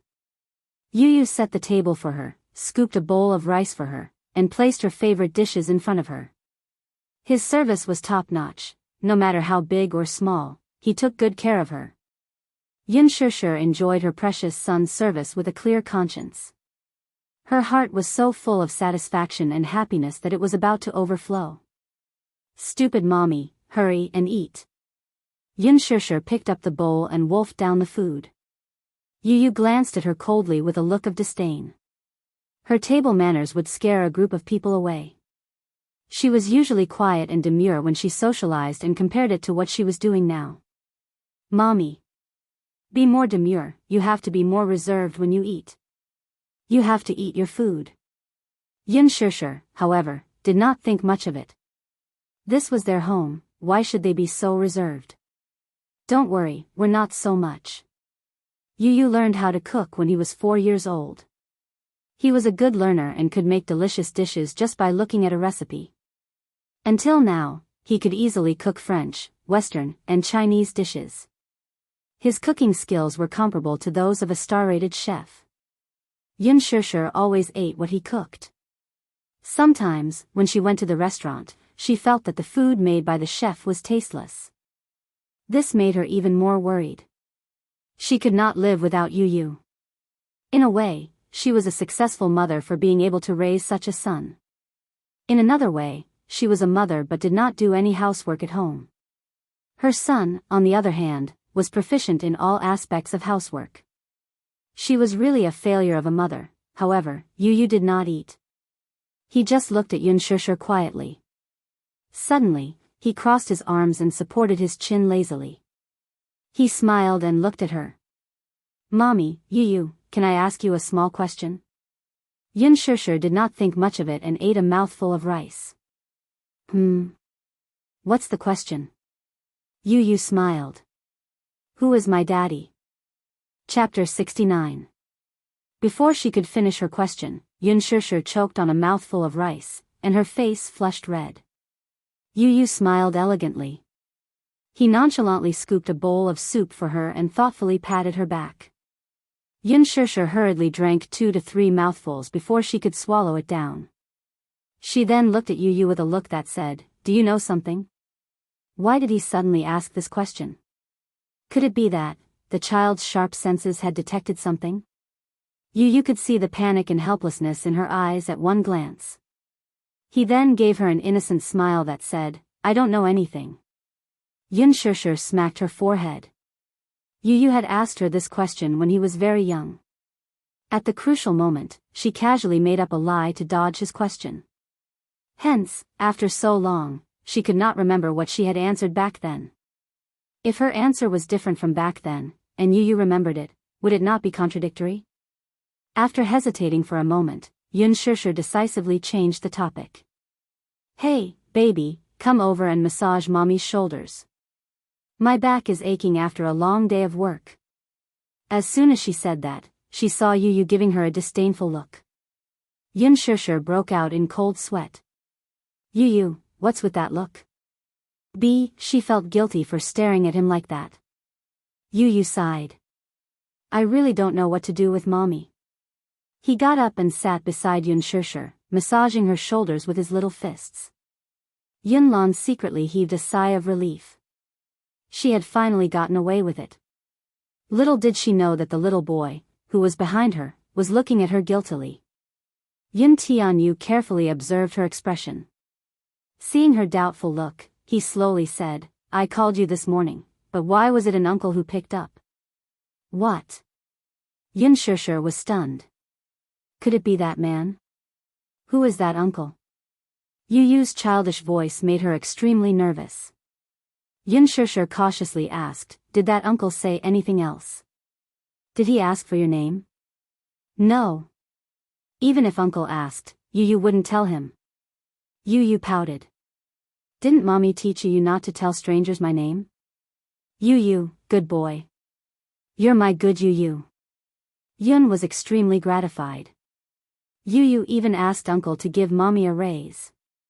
Yu innocently and romantically tilted his head, revealing his pearly white teeth with a smile. Yun Shishir's eyes welled up as her voice became slightly hoarse. Yu will never leave mommy, right?" Yu immediately replied, "Yu will never leave mommy." Why did mommy ask such a question? If Yun Shishir took a deep breath and carefully asked, "If one day, your biological father wants to take you away, no. Yu's mommy's Yu. Yu only loves mommy." The little guy's adorable confession almost made Yun Shishir burst into tears. She hugged the little guy tightly, and the uneasiness in her heart instantly dissipated. No one could snatch her Yu away. No one could snatch him away in this lifetime. Yun Shishir said apologetically, "Yu, no matter what, mommy will never leave you alone at home again." Yu was hugged so tightly that his little face turned red. However, his two little hands kept patting her shoulders as if to comfort her. Chapter 70. Yun Shishir paused and said half-heartedly, "When I was eating, I accidentally bit it." As soon as she finished speaking, she saw Yu looking at her with an extremely helpless expression. "Mommy, how did you eat? How could you bite such a small part? Please use your brain when you're lying, okay?" Did she really think that he was a 6-year-old child? Although he was really only 6 years old. Yun Shishir felt awkward when the child saw through her lie, but she still coaxed him. It was really a bite. Although she didn't bite it herself. However, Yu was just as sensitive as his father. He narrowed his eyes and asked, "Who bit you?" Yun Shishir felt a headache coming on at the thought of that man. Genetics was a wonderful thing. At this moment, the father and son were so similar. She laughed dryly and said, "Mommy accidentally bit it." Seeing that she didn't want to talk about it, Yu didn't force her to explain it to him. He only pursed his lips and said, "Mommy, if anyone bullies you, just tell Yu. Yu will protect mommy." Yun Shishir could not help but laugh. This child was clearly only 6 years old, but sometimes, he gave her the illusion that he was more mature than she was. It was as if his mind was more mature than hers. He was calm and composed. However, she didn't think much of it. She just thought that Yu was worried about her. Touched, she kissed his forehead and hugged him. Yu smiled warmly, but his heart was throbbing with pain. Mommy was still so young. At this age, she should be enjoying the beauty of youth, but she had to face the burden of maturity at such a young age. For him, she studied and worked while raising him. She had tasted the taste of hardship at a young age. When she was breastfeeding, she couldn't bear to leave anything good for him. Life was slow, and she was so tired that her body almost collapsed.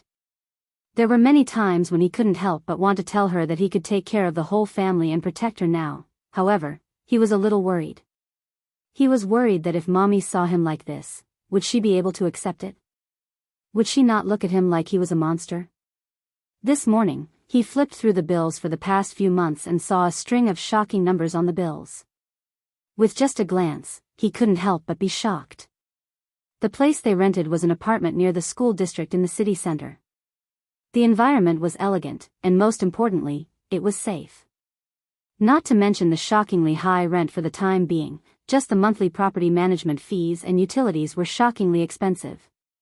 That was not all. She had always wanted to give you the best environment to study and the best space to grow. Therefore, she had always given him the best food and clothing. This was also a huge expense.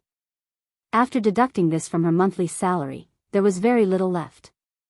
In the past, her monthly salary of 20,000 yuan was tempting, but in reality, it disappeared like water once it was in her hands. Mommy, don't work so hard in the future. Yu's heart ached when she saw this. If Yu doesn't go to an aristocratic kindergarten or an extracurricular class, life won't be so difficult. Yu's gaze softened as she spoke. But last time, I heard from Auntie Xiao Shui that acting used to be Mommy's dream. If Mommy still has dreams, Yu will definitely support Mommy. Okay. But don't frown every day. Yu's heart will ache for you. Xianxia smiled apologetically and pretended to be relaxed as she clapped her hands. Eat. Mommy was wrong. The 3 rules stated that I can't bring my bad mood from work to home. Yu made so much delicious food today, but it's all gone cold. It's Mommy's fault. As she spoke, Xianxia smiled and started eating. Yu sat quietly at the side. Her eyes were like crescents, and they seemed to be filled with a circle of fragmented moonlight. Xianxia had always been strong in the face of setbacks, so she quickly erased all the unpleasant scenes from her memory. Chapter 71. In the afternoon, Yuna received the invitation that she had been dreaming of. However, she received a warning call from Li Dongqiang. When she picked up the call, she heard a furious interrogation from the other end of the phone. Yuna, you wretched wretch. Do you King know who you've offended? I'm in deep trouble because of you. She was baffled by his words and clearly did not understand. Brother Chang, what's wrong? That elder sister of yours looks young and harmless, but her background is not small. I can't even touch a strand of her hair, can I? Yesterday, I just wanted to play with her. I didn't even touch a finger of hers, but I almost lost an arm. I didn't expect her to have a sugar daddy. She caused me to offend the most important person in the capital. She almost killed me. Yuna was a little confused. Brother Chang, what do you mean? Why can't I understand? You still don't understand? The man on the other side was furious as he shouted at her, then I'll make it clear to you. Your sister has a sugar daddy behind her. As for who the sugar daddy is and what his identity is, it's not something a commoner like you has the right to ask. Yuna was shocked when she heard that, but she smiled and said, Brother Chang, are you kidding? My sister is also a commoner. How could she have a sugar daddy? She also has a child from a previous marriage. I don't know which bastard she had with outside. How could a woman like her have a sugar daddy? You must be kidding. Yunna's face was full of disgust when she thought of Xianxia. Wasn't she just a pair of used shoes? Was Brother Chang joking with her? Do you think she's you? Your sister's trash is the type of woman that many big bosses like. Let's not talk about it anymore. You owe me 200,000 this time, and you have to give it to me with interest. If you don't pay it back in 2 days, I'll go to your door and collect the debt. With that, he hung up the phone fiercely. Don't, Brother Chang, Yunna was stunned. It was obvious that she had not recovered from her shock. At night, Yun Shishir brought Yu back to the Yun family. Just now, when she passed by Yun Na after entering the house, Yun Na saw her and got angry, so she bumped into her hard. Yun Shishir almost fell to the ground. She clenched her fists and turned around. Her eyes were cold, and she was no longer as patient as before. Yun Na glared hatefully at her and said in disdain, "You blind B***tch." Unexpectedly, Pa, Yun Shishir sneered as she slapped the other's face with a crisp and forceful slap. Yun Na stared at her blankly. She actually hit her. In a moment of anger, she angrily said, "How dare you hit me?" Yun Shishir paused and calmly turned around. Her face was neither cold nor hot. "Look at you, who else am I supposed to hit if not you?" Li Yan was shocked. She couldn't believe that Yun Shishir, who had always been weak and timid, dared to disobey her. "Despicable wretch, are you trying to rebel? Why? Are you looking down on me when my dad isn't home? The prerequisite is that you're a human." Yun Shishir curled her lips and retorted curtly. Yun Na was furious and raised her hand high to slap her. "B***tch, I'll kill you." Pa. The slap landed on her face. Fortunately, Yun Shishir dodged in time, so it didn't hurt or itch. Yun Shishir sneered. Turning around, she grabbed the woman's collar and pushed her against the wall. Smack! Her palm landed on the woman's face. Chapter 72. She returned the slap tenfold. He did not hold back at all. Yun Na was caught off guard and took the full brunt of the blow. Yun Shishir did not intend to let her off just like that. She slapped her again. She had obsessive-compulsive disorder and had to be symmetrical on both sides. Now, both sides of her cheeks were clearly imprinted with 5 fingerprints. Her beautiful face was somewhat ruined. Yun Na flew into a rage out of humiliation. She was proud of her beautiful face and usually protected it well. Now that Yun Shishir had actually hurt her face, she simply wanted to strangle this B***tch to death. She rushed forward to wrestle with her, but Yun Shishir grabbed her wrist and twisted it in the opposite direction. Yun Na cried out in pain and tried to grab her hair. "What are you all doing?" An angry roar came from the door. Yun Yecheng stood at the door and looked at the chaotic scene in the living room. His eyes were red with anger. "Stop it, all of you. Are all of you rebelling? Dad." When Yun Shishir saw him return, she immediately concealed the originally cold expression on her face without a trace. In the blink of an eye, an aggrieved expression appeared on her face. "Yun Na is too much." As she spoke, she even sobbed a few times as if she had suffered a great grievance. Yun Na was dumbfounded.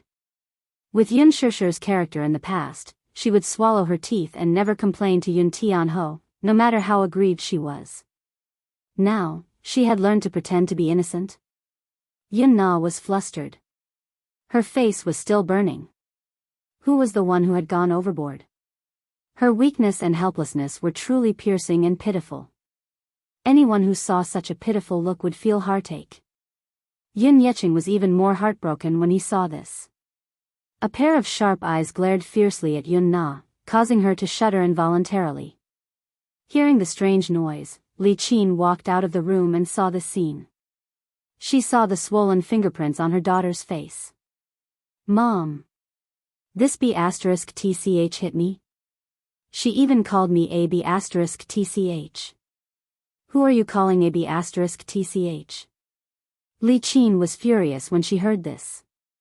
She pointed at Yu and yelled at Yun Shishir, "The Yun family will not acknowledge you two bastards and will not raise an unfilial daughter like you." Yun Shishir sneered. Yu walked forward and held Yun Shishir's hand. She turned to look at Wan Fong and revealed a charming and deep smile on her handsome and adorable little face. "Auntie, don't worry. I'll take care of Mommy. You don't have to worry. You have money, you should think about how to take care of your face."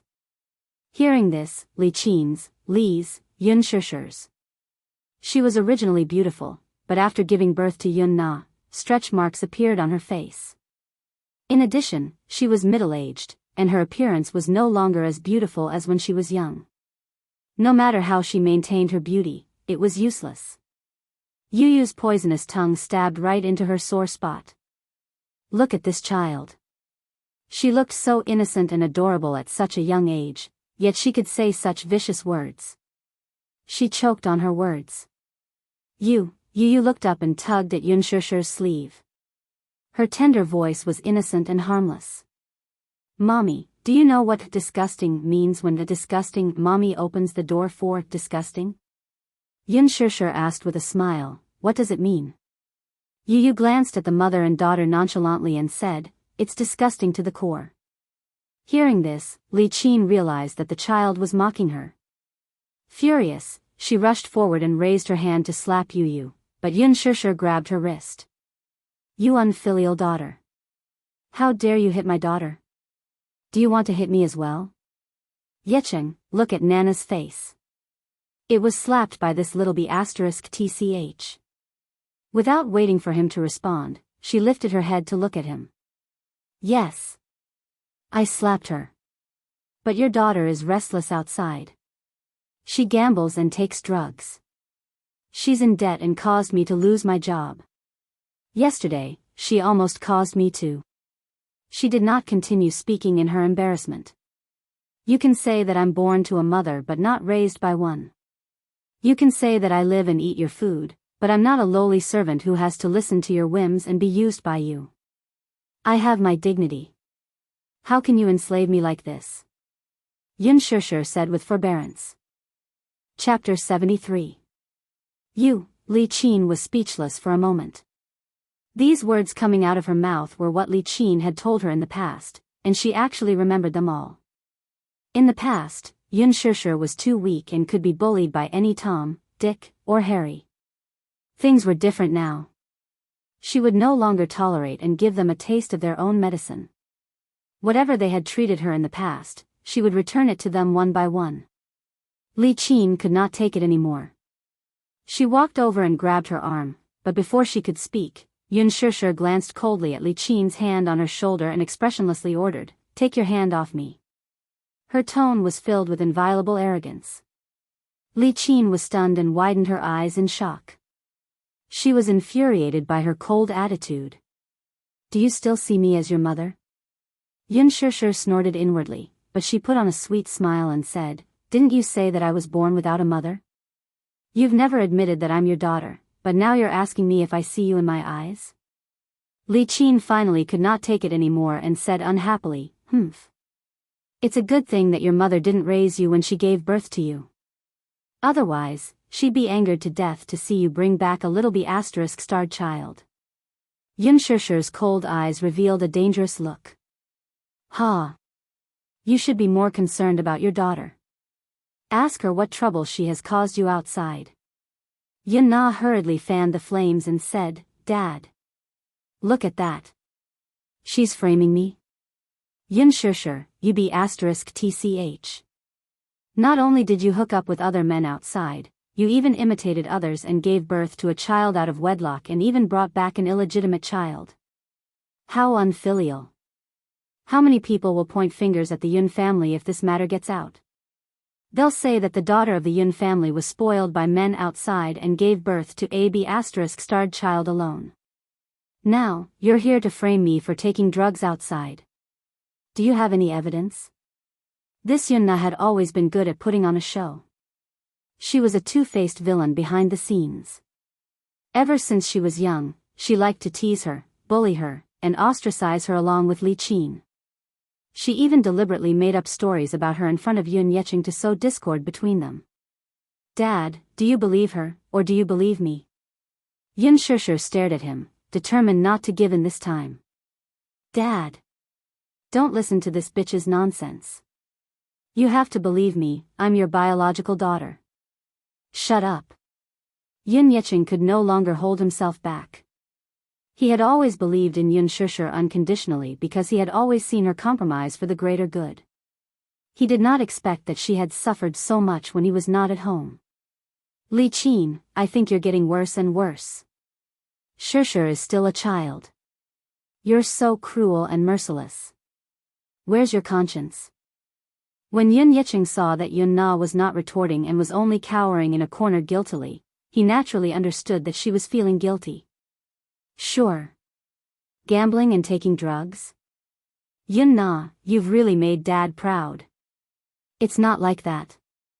Dad, let me explain. Yun Na said with teary eyes. Shut up. You be asterisk starred. Yun Yicheng was so angry that his face turned pale. He gave Yun Na a hard slap across her face. That night, Yun Yicheng gave Yun Na a hard slap in front of Li Qin for the first time. The belt lashed across her back, leaving a mark of disappointment for her failure to live up to his expectations.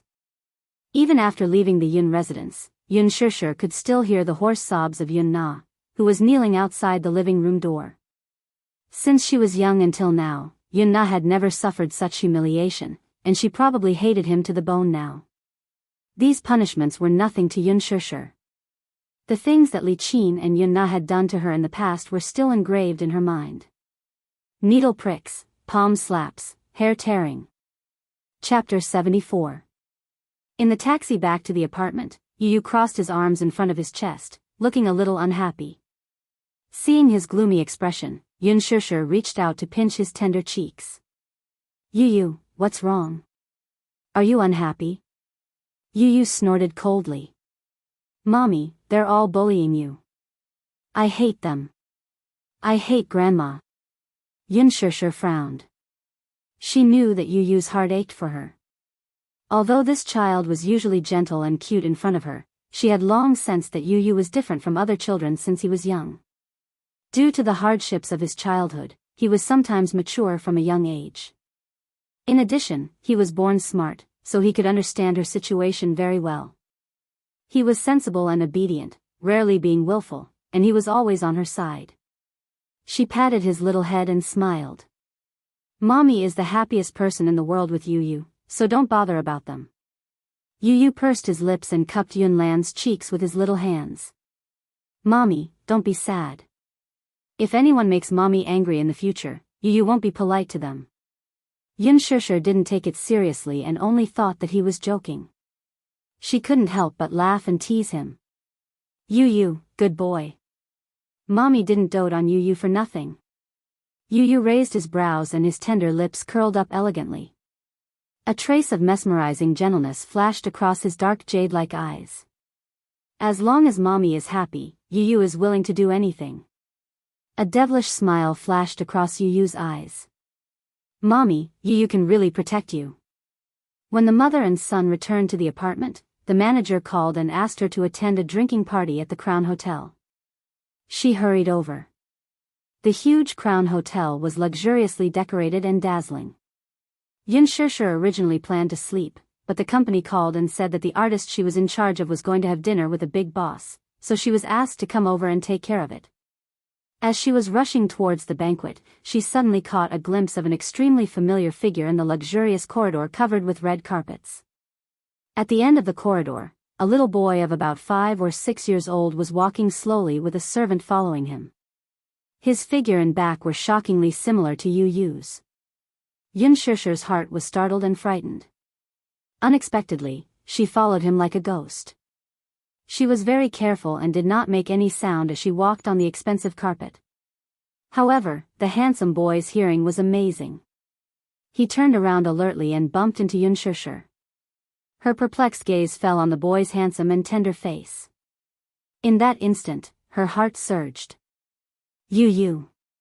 His black hair was very smooth, especially under the reflection of the retro wall lamps in the corridor, which made his hair look even softer and brighter. With fair skin, rosy cheeks, a high nose bridge, and a small red mouth, the little guy's facial features had the beautiful and deep lines of a European descendant, but it did not lose the gentle aura of an Asian. He had a pair of big, watery eyes with long, curved eyelashes that were thick and soft, long and curly, and slightly upturned like 2 black feathers. His black jade-like pupils were as bright as the galaxy, ethereal and mesmerizing. They were also like dazzling diamonds, without a trace of impurities and breathtaking. However, there was only coldness in his eyes now. Although he was young, he had the aura of an emperor. His exquisite facial features were exactly the same as Yu Yu's. The only difference was that between the two children, one was deep and cold, while the other was gentle and elegant. Chapter 75. This child. Could it be? Yun Shishir was taken aback by the conjecture in her heart. 6 years ago, she signed a contract with that man and gave birth to twins. As Yu Yu was born prematurely, her breathing was weak when she came out. A careless nurse mistook her for no signs of life. Her brother, on the other hand, was taken away by that man. Yun Yeqing had erased all traces of Yu Yu.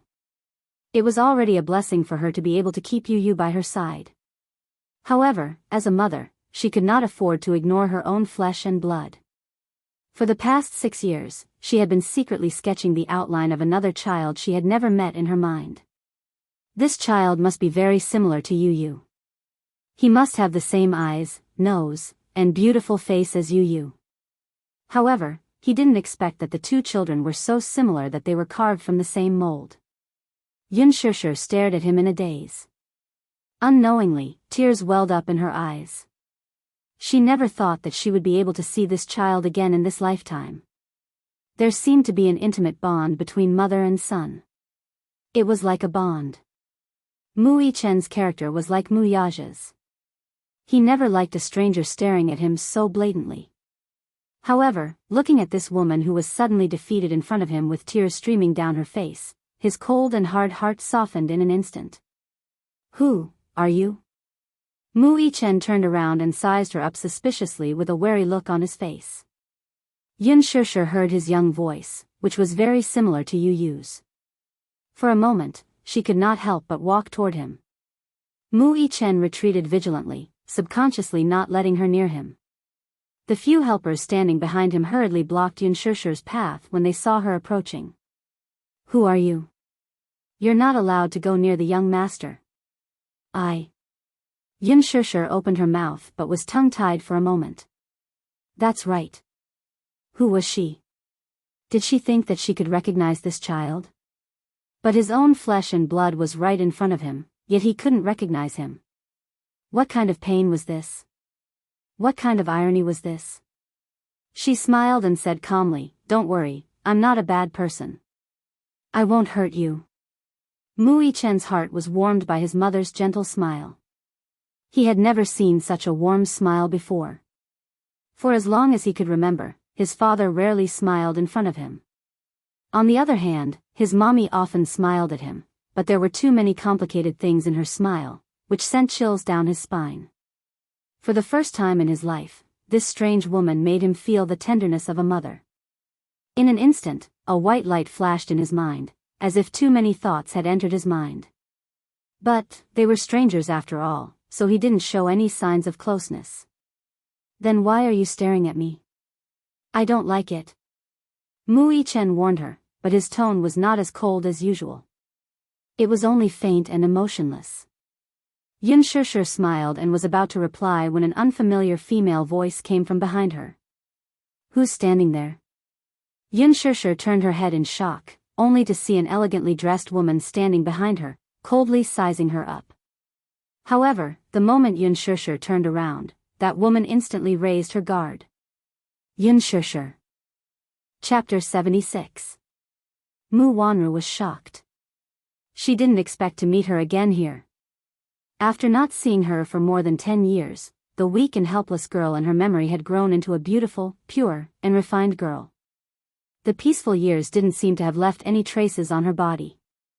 Even though she didn't put on any makeup, she was still shockingly beautiful. She was so young that she looked like a high school student. Yun Shishir also saw her and a white light flashed across her mind. She felt that this face with thick rouge looked familiar, as if she had seen it somewhere before. However, she couldn't remember exactly where she had met her before. She only felt that she looked extremely familiar. Mu Wanru felt her hair stand on end from her stare. She secretly gritted her teeth. How small was this capital? Why did the person she didn't want to see the most appear right in front of her? Ever since she found out that Mu Yaja was investigating her identity, she had been plotting how to get rid of this thorn in her flesh. Now, It seemed that enemies were bound to meet on a narrow road. She pursed her red lips and attacked Xianxia step by step. She asked in a condescending manner, "Who are you? What are you doing in this hotel? Did you register at the front desk? What's your occupation? What's your identity? You're dressed so shabbily. Do you have the right to step into this 6-star hotel?" I'm an artist's assistant at Huanyu Entertainment." "Which artist? What's her name?" Mu Wanru didn't have the patience to listen to her. She only wanted to chase her away and not appear in front of her and Xiao Yichen. "Mommy." Mu Yichen calmly called out from behind her. Xianxia instinctively turned around and suddenly realized that this child wasn't calling her mommy. Mu Wanru expressionlessly pushed Xianxia away and walked in front of Xiao Yichen. Her face was no longer cold and indifferent. Instead, it was filled with motherly tenderness. "What's wrong, baby?" Xianxia looked at this scene and suddenly realized the woman's identity. She was the woman who slapped her in the villa 6 years ago. She was that man's fiancée. Because she was infertile, she chose to be a surrogate in order to continue the family line. That scene was still fresh in her mind. He still remembered that this woman looked down at him as if she was looking at a lowly beggar. "I'm tired. I want to go home," Xiao Yichen said briefly. He was a man of few words. Mu Wanru smiled and said, "Good. I'll ask Auntie Gui to bring you back." Auntie Gui hurriedly stepped forward to take Xiao Yichen's hand and was about to leave when the little fellow suddenly turned around and looked deeply at Xianxia. His thin lips were tightly pursed as he followed Auntie Gui out. Only Mu Wanru and Xianxia were left in the corridor.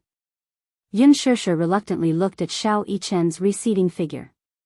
Mu Wanru suddenly stood in front of her and looked at her arrogantly. "Miss Yun, we meet again." "Hello." Xianxia stepped back slightly. Her sharp aura was too piercing, so she had no choice but to keep a distance from her. "How have you been these past few years, Miss Yun?" Mu Wanru's thin lips curled into a cold smile. Her lukewarm greeting made Xianxia feel strange. "Do you still remember me? I'm the young madam of the Mu family. We've met before." As Mu Wanru spoke, she approached her step by step. "However, it seems like Miss Yun has completely forgotten the contents of the contract." His cold and mournful questioning caused people to tremble in fear. The last clause of the contract stated that Xianxia would lose custody of the child forever. Chapter 77. Xianxia's face was pale as she said slowly, "I haven't forgotten any of the terms in the contract. Madam Mu, don't worry. I won't appear in your son's life." "Really? You mean what you say?" "Yes." Xianxia gritted her teeth, her heart bleeding. Mu Wanru's face finally revealed a smile, but it was extremely cold. "Then I hope that Miss Yun will not forget what you said today and will not go against the terms of the contract. If I find out that you've come to disturb my son and me again, I'll make you regret it." She inched closer to Xianxia and warned her coldly. However, when they were so close, Mu Wanru could easily see the hickeys on her neck, and her gaze turned cold. Last night, Mu Yaja did not return. She had sent someone to investigate, and in the end, she saw him enter a suite in the hotel's CCTV. In the morning, Mu Yaja, who was dressed in a suit, left first. In the afternoon, a girl in a dress followed Mu Yaja's assistant out. Although her head was lowered and her face could not be seen clearly, regardless of whether it was her figure or her back view, it was exactly the same as this woman. At this moment, looking at the ambiguous hickeys on her neck, Mu Wanru could not help but let her imagination run wild. The more she thought about it, the angrier she became, and the veins on her forehead bulged. B*TCH. She raised her hand and was about to slap her. However, a childish voice came from behind her. "Mommy? I've been waiting for you for a long time." For some reason, Xiao Yichen had returned and coincidentally saw Mu Wanru raising her hand to slap her. He raised his voice to stop her. Mu Wanru was shocked. When she turned around to face the little munchkin, her face was full of gentleness. Yichen, didn't you ask Auntie Gui to bring you home? Mommy, aren't you coming home for dinner? Xiao Yichen sized her up with a strange expression. She didn't know if he was protecting Yun Shishir or for some other reason, but he said calmly, Daddy said that he'll come back for dinner tonight. Hearing this, Mu Wanru didn't want to waste any more time on Yun Shishir. She would have plenty of opportunity to verify the facts of what had happened last night. However, she would not let Yun Shishir off so easily. Sooner or later, he would make her disappear completely from the capital. This thorn must be completely eradicated. Thus, Mu Wanru turned around and glared at her fiercely. Then, she picked up Xiao Yichen and left with him. Yun Shishir couldn't come back to her senses for a while. So this child's name is Yichen. For a moment, too many complex emotions surged in her heart. They were sour and bitter. It was such a heart-wrenching thing to see her own flesh and blood calling another woman a mommy. However, she still remembered the terms of the contract from 6 years ago. After giving birth to this son, they were destined to be strangers for the rest of their lives. It was cruel, but she had to do it. The Mu family was big and had a big business. How could she compete with them? She didn't have the right to be this child's mommy. Yun Shishir took a deep breath, threw her thoughts to the back of her mind, and rushed to the dinner. On the roadside, a Bentley was parked at the intersection. This was a global limited edition car. One look and one could tell that the owner of this car was either rich or respectable. There was a black leather sofa and an expensive Saxon carpet under the feet. At the side, a small wine cabinet displayed expensive wine and vodka. Under the light, they shone brightly. Chapter 78. A man was sitting upright beside him. He was none other than the board representative of Leji Holdings, Li Hanlin. Li Hanlin's facial features were very beautiful, handsome, and elegant. However, his expression was a little ugly, especially when he looked at the 6 or 7-year-old child beside him who was extremely mature. His expression became even more strange. He really did not expect that one of the most mysterious shareholders of Leji Holdings was really a 6 or 7-year-old child. He did not believe it at first. How could it be? When he was 6 or 7 years old, he was still playing with mud. What was wrong with children nowadays? Had their genes mutated? He was so small and looked like he had just been weaned for a few years, yet he was already worth hundreds of millions. Leji Holdings used to be a toy company in Europe that was on the verge of bankruptcy. A year ago, it was acquired by Hurricane Group. In a short period of time, it rose rapidly and became a world-class toy factory. Once Leji Holdings toys were listed, they became popular all over the world. All the children were proud to own a toy from Leji Holdings. Who would have thought that the toys that those children loved so much were actually developed by a 6-year-old child? Who would have thought that the biggest shareholder of Leji Holdings was actually a little boy who had not even finished kindergarten? F***CK. It was too surreal. Who would believe it? However, that was the truth. This shareholder was always mysterious and unpredictable. No one had ever seen his face. He only knew that after Leji Holdings was acquired by Hurricane Group, this shareholder was given power and 60% of the company's shares by Hurricane Group. He was the chief designer of the company's system that was still in development. Until 2 hours ago, when he was summoned by this mysterious shareholder and rushed over, he only saw a little kid who was not even as tall as his waist. When Yin Tianyu revealed his identity to him, Li Hanlin lost his composure and screamed in disbelief. It was only when the little boy took out his voice changer that he verified his identity. If his real identity was revealed to the public, the board of directors would go crazy. Li Hanlin was still a little confused. Yu took a straw and sipped on his cola. He lowered the car window slightly and caught a glimpse of a familiar figure from the corner of his eye. It was extremely familiar. Rather than saying that it was familiar, it would be better to say that it was exactly the same. At the end of his line of sight was a little boy in the same grade as him. A woman was holding his hand as they walked to the front of the Lincoln, and the woman carried him into the car. The little boy was wearing a small suit, and his back was cold. He could only vaguely see his exquisite facial features, which were extremely similar to his, except that his eyebrows were extremely cold. Yun Tianyo's eyes widened in a daze as he furrowed his brows. Why did this boy look exactly like him? The Lincoln started moving slowly. Yun Tianyu immediately ordered, "Follow that Lincoln in front." "Director." "Director Yun," Li Hanlin quickly corrected himself and said respectfully, "What's wrong?" "Keep up." Yun Tianyu ordered in a tone that brooked no objection. "Yes." The Bentley quickly started, stepped on the accelerator, and caught up with the Lincoln. Following closely behind, the distance between them was not far. Yun Tianyu, who was sitting in the back seat, slowly asked, "Have you found out anything about the person I asked you to investigate a few days ago?" "Yes, all the information is here." Li Hanlin respectfully handed over the materials. Yun Tianyu casually took the thick stack of information and flipped through it expressionlessly. The more he read, the more solemn his eyes became. The Lincoln drove into the capital's wealthy district, Shimao Champagne Lake. This was where the most expensive villas in the capital were located. The people who lived here were of noble status and were worth hundreds of millions. Rumor had it that the average price of a villa here was 500,000 yuan per square meter. It was so expensive that it made people speechless.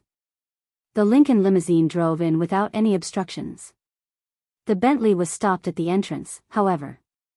Yunshan Shi was heavily guarded, and ordinary people were not allowed to enter. The security guard stopped the car. Li Hanlin lowered the window and was about to speak when the security guard at the entrance saw Yun Tianyu. His expression immediately became respectful. "So young Master Mu is back." The license plate was unfamiliar, but the security guard mistook Yun Tianyu for the Mu family's young master. Naturally, he did not dare to slight him. Who dared to stop the Mu family's young master's car? Many doubts flashed across Yun Tianyo's heart when he heard this, but his face remained calm as he greeted, "Hello, uncle." Chapter 79. The security guard was flattered and quickly greeted, "Hello, young master. Please come in, young master." His impression of the Mu family's young master had always been arrogant and indifferent. He would never greet a mere security guard. Now, he was truly shocked. The security guard let them in, and the Bentley slowly drove through the entrance. When the Lincoln came to a stop in front of a quaint and luxurious villa, Li Hanlin instructed the chauffeur to pull over. "Director Yun, what's going on?" Li Hanlin asked cautiously. Yun Tianyu shushed him, indicating for him not to speak. He rolled down the car window and leaned against it to look out. When the little boy alighted from the car, the servant at the entrance hurried to welcome him. His brows furrowed slightly. There were too many questions in his mind at that moment.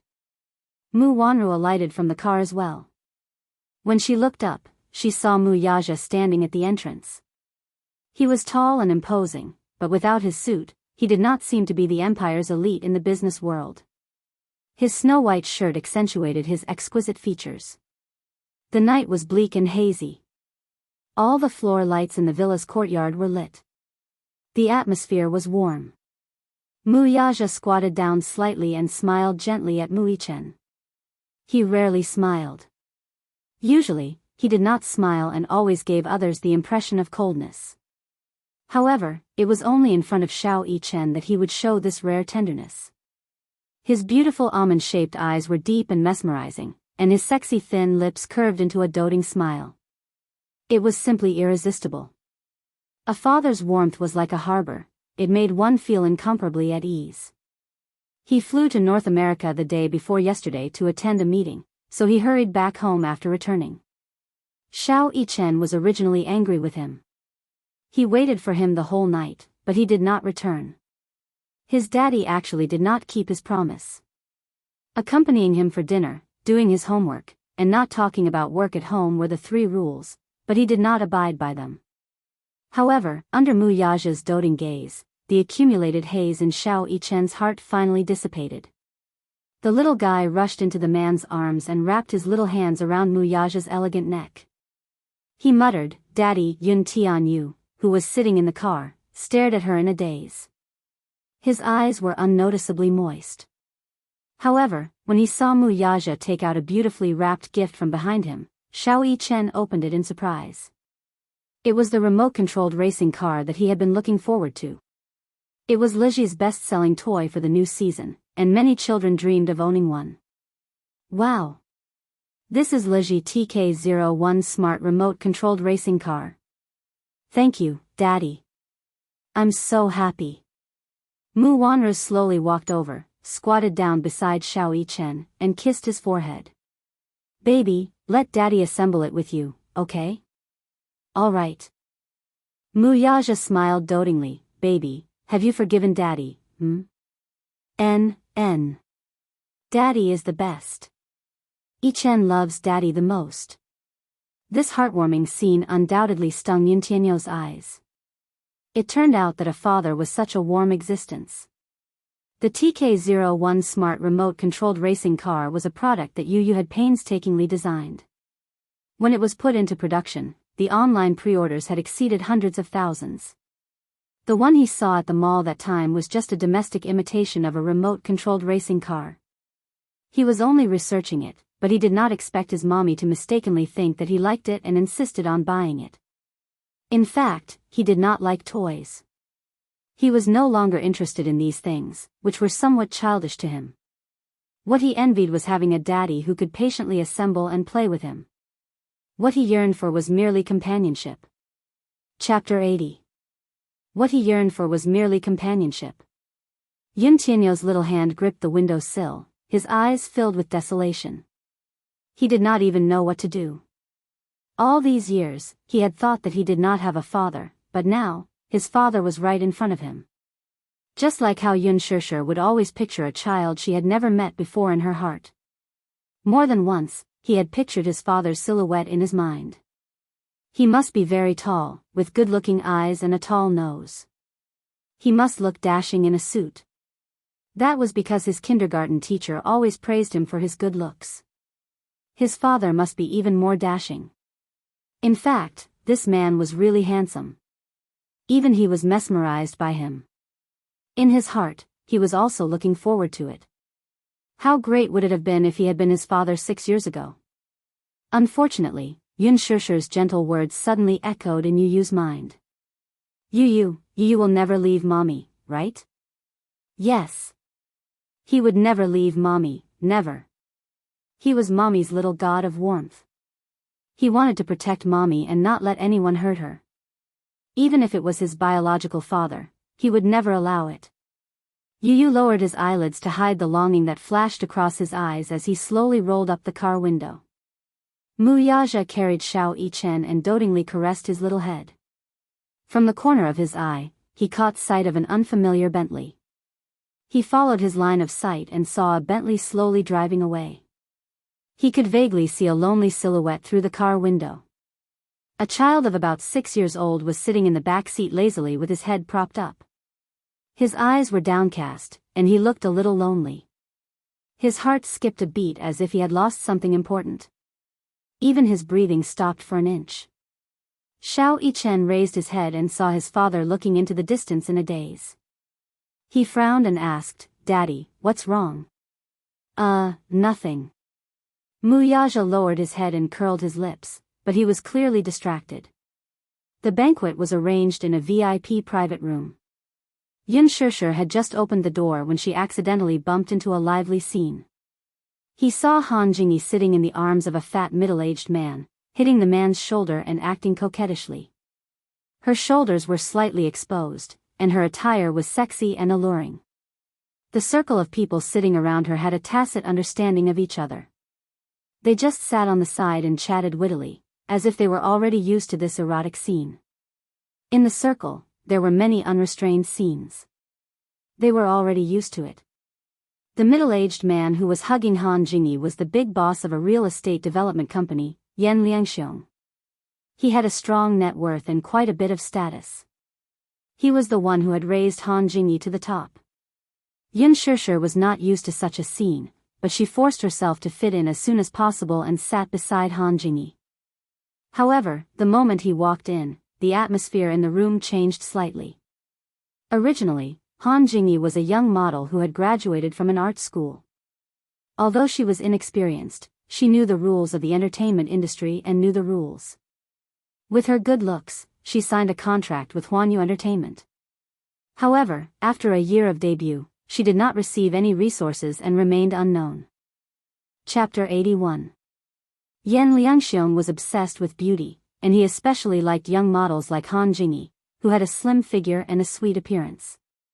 Han Jingyi naturally catered to his fancy. She took part in a few reality shows and made a small name for herself. Yan Liangxiong had a lot of assets. He was one of the biggest investors in Huanyu Entertainment's huge youth film, The Green Apple. Han Jingyi's manager was well aware of the unspoken rules of the entertainment industry, so she made an appointment with Yan Liangxiong. She hoped that Han Jingyi could use this opportunity to whisper something in his ear. If she could be the female lead of The Green Apple, her day of success would be just around the corner. Therefore, at the dinner party, Han Jingyi was full of thoughts about this rich and overbearing big boss. This Yan Liangxiong was simply overjoyed by her coaxing. Seeing that the female lead was about to be finalized, Han Jingyi thought. However, when Yun Shishir entered the private room, everyone's eyes fell on her. At this moment, no one was looking at how Han Jingyi was acting coquettishly. Even Yan Liangxiong, who had been aroused by Han Jingyi a moment ago, had lost interest in the young model in his arms. He actually had evil thoughts about Yun Shishir. He had never seen such a pure and otherworldly girl in the world. This is... Yan Liangxiong's voice was soft, as if he was afraid of scaring this fairy-like girl. Han Jingyi's face was full of embarrassment. She had finally coaxed Yan Liangxiong into beaming with joy, but in the blink of an eye, this man's thoughts were no longer with her. She was indignant. She looked at Yun Shishir angrily and said disdainfully, "Oh, this is my new assistant. She's new and doesn't know any better. Why didn't she propose a toast when she came? Are you looking down on President Yan?" When Yun Shishir heard this, her eyes were filled with panic. She hurriedly said, I can't drink." She couldn't hold her liquor and was drunk after 2 glasses. She had never experienced such a scene. Her voice was low, like a lost deer. She was very guilty, but because of her delicate voice, it was very pleasant to the ears. Liang Xiong looked at her tender and white face, and because of that delicate and lovable voice, his imagination ran wild. A girl like Yun Shishir, pure and innocent, was rarely seen in the entertainment industry. Even if there were pure girls, they would be tainted by this big vat of dye. Otherwise, they would be faking it. However, a man could tell at a glance whether a woman was pretending or not. Especially a veteran in love like Yan Liangxiong, he was even more certain that this girl was a rare and precious stunner. This girl was beautiful and had a delicate temperament. What was even more commendable was that she lacked the exaggeration of those female artistes in the circle and had a pure and refined air about her. If he could capture her, then those little wild models in the entertainment industry who couldn't wait to throw themselves at his door and use all sorts of schemes to climb into his bed wouldn't even be able to enter his eyes. Just thinking about it made his body heat up. Yan Liangxiong's heart could not help but itch. Yan Liangxiong looked at Yun Shishir with reddened eyes. "You can't drink. That's an excuse, right?" As Yan Liangxiong said this, he actually pushed Han Jingyi to the side. Then, he leaned closer to her and sized her up with an extremely strange gaze. That explicit gaze made Yun Shishir's scalp tingle. Even so, she still put on an excellent professional integrity. She cursed this old pervert in her heart and looked down. Chapter 82. I really can't drink. I'm allergic to alcohol. 1 glass and I'll get drunk, just drink a little. Yan Liangxiong was obviously unhappy with her refusal. She can't drink? That's right. It would be much easier to deal with this woman when she was drunk. Han Jingyi, who was pushed aside, was so angry that her face turned red. Who found her an assistant? She was obviously the reincarnation of a vixen who was here to seduce men. Yun Shishir was shocked by the scene of her being forced to drink. It wasn't that she had never entertained clients before, but she had always used tea as a substitute for alcohol. No one had ever forced her to drink. Now that she was facing this situation, she was a little stunned. Han Jingyi saw that Yan Liangxiong's thoughts were all on Yun Shishir, and she hated her to the extreme. Why was this new assistant so beautiful? Look, it had only been a few minutes since she entered the room. Was she trying to steal the souls of all the men in the room? She must have been a vixen in her previous life, right? She was cursing viciously in her heart, but she forced a smile on her face. President Yan, why do you have to lower yourself to the same level as a mere assistant? It's fine if she doesn't know how to drink. She's not even willing to give you face, President Yan. She's obviously looking down on you. Please calm down, I'll fire her right away. She originally thought that by fanning the flames, Yan Liangxiong would be furious at Yun Shishir for not knowing what was good for her. However, in the next moment, Yan Liangxiong's reaction left her dumbfounded. Fire her for? This little assistant is so fun. She hasn't seen the world yet. She'll get used to it after seeing more of it. As he spoke, he suddenly thought of something and said meaningfully, Jingyi, didn't you want the resources for the green apple? If you can get your assistant to drink a few glasses with me, I'll make the final decision on the female lead. Han Jingyi almost vomited blood when she heard that.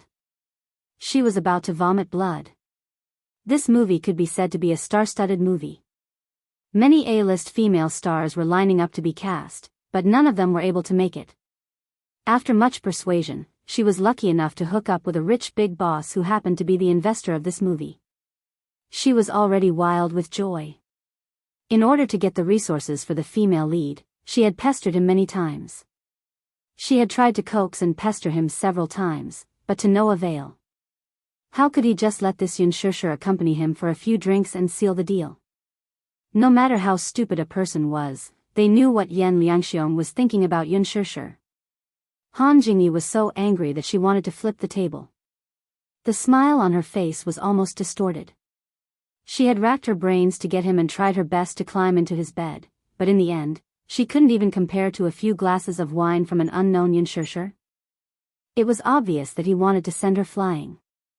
However, on second thought, Han Jingyi realized that if a few glasses of wine could be exchanged for the female lead role, it would be a waste of effort. Since Yan Liangxiong wanted to dump her, so what? She wasn't willing to suck up to him. The entertainment industry was so big, so how could there not be many rich bosses? She could just look for another sugar daddy. With this role, she would be able to get in touch with higher-level aristocrats. This assistant could exchange a few glasses of wine for resources that other female stars couldn't even dream of. This was perfect.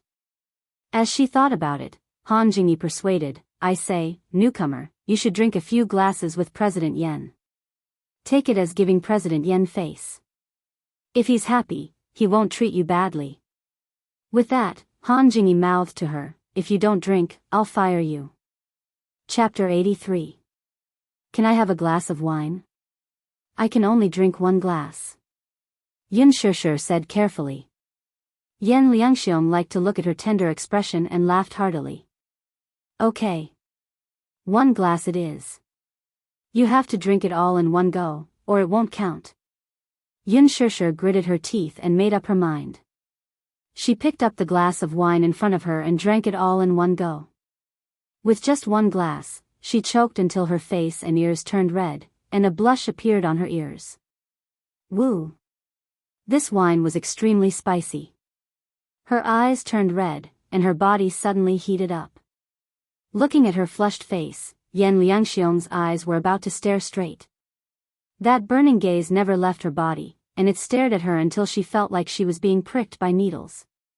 At this moment, footsteps came from outside the door. Knock knock. Someone knocked on the door elegantly, and the door of the private room was slowly pushed open. A cold gust of wind blew in through the door. Yun Shishir was tipsy, and she was a little dizzy. Out of the corner of her eye, she caught a glimpse of someone walking in. Looking in the direction of the sound, she saw a tall figure walking into the private room. She was stunned. What greeted her eyes was a pair of black high-grade handmade leather shoes. The sound of the shoes hitting the ground was crisp and powerful. The man's steps were elegant and calm. He wore a pair of straight and slender trousers, paired with a dark red high-end shirt, and his fair skin accentuated a taboo charm of beauty. His gentle and refined temperament was immediately revealed. Looking carefully, the man's slightly open collar revealed two jade-like collarbones. A platinum necklace hung on his beautiful and delicate neck. It was a simple outfit, but it was stunning. One had to know that not every man could make red look so coquettish and beautiful. Xianxia was a little drunk. She felt that her neck was a little stiff, so she couldn't raise her head to look at the man's face. It was only when he came closer that she saw his face. The nobility and arrogance in his gestures, and the trace of melancholy in his eyes, this was the first feeling that this man gave her. His fair face had been washed away. His facial features were deep and exquisite, with distinct edges and corners. It was as if he had been carefully carved by the gods. Elegant eyebrows, long and narrow eyes, and sexy lips. This kind of beauty was difficult to describe with words, so much so that everything in the world was as insignificant as dust in front of him. He looked very young, clearly only around 25 years old, but he gave off an extremely mature and steady feeling. That kind of maturity was not an appearance, but a bearing that came from his bones, which did not match his age. She took a deep look at him and felt that there was a hint of the vicissitudes and coldness that belonged to his youthful appearance. It was complicated, deep, and hard to figure out. Her delicate face stunned Xianxia. How could she not be familiar with this cold man in front of her? In the current entertainment industry, Xianxia was definitely one of the best in terms of qualifications and net worth. He had created an era that belonged only to him, Xianxia. At the mention of this man, his glorious background was the center of attention. He had been discovered by talent scouts when he was studying abroad at the age of 15 because of his stunning good looks. He was invited to sign with an entertainment company, and then he made his debut with a record. His first record sold over 10 million copies, and his first movie was a Hollywood blockbuster. He became famous overnight and won various awards at the Oscars Film Festival. After that, his global popularity soared. Chapter 84. There was no shortage of handsome male artists in the entertainment industry. However, in such a dirty and complicated environment, one would be eliminated sooner or later if they did not know how to fight for it. However, Xianxia was a miracle. It was not only because of his enviable handsome face, but also because of his exceptional acting talent and magnetic voice. Xianxia became an instant hit from the moment he debuted.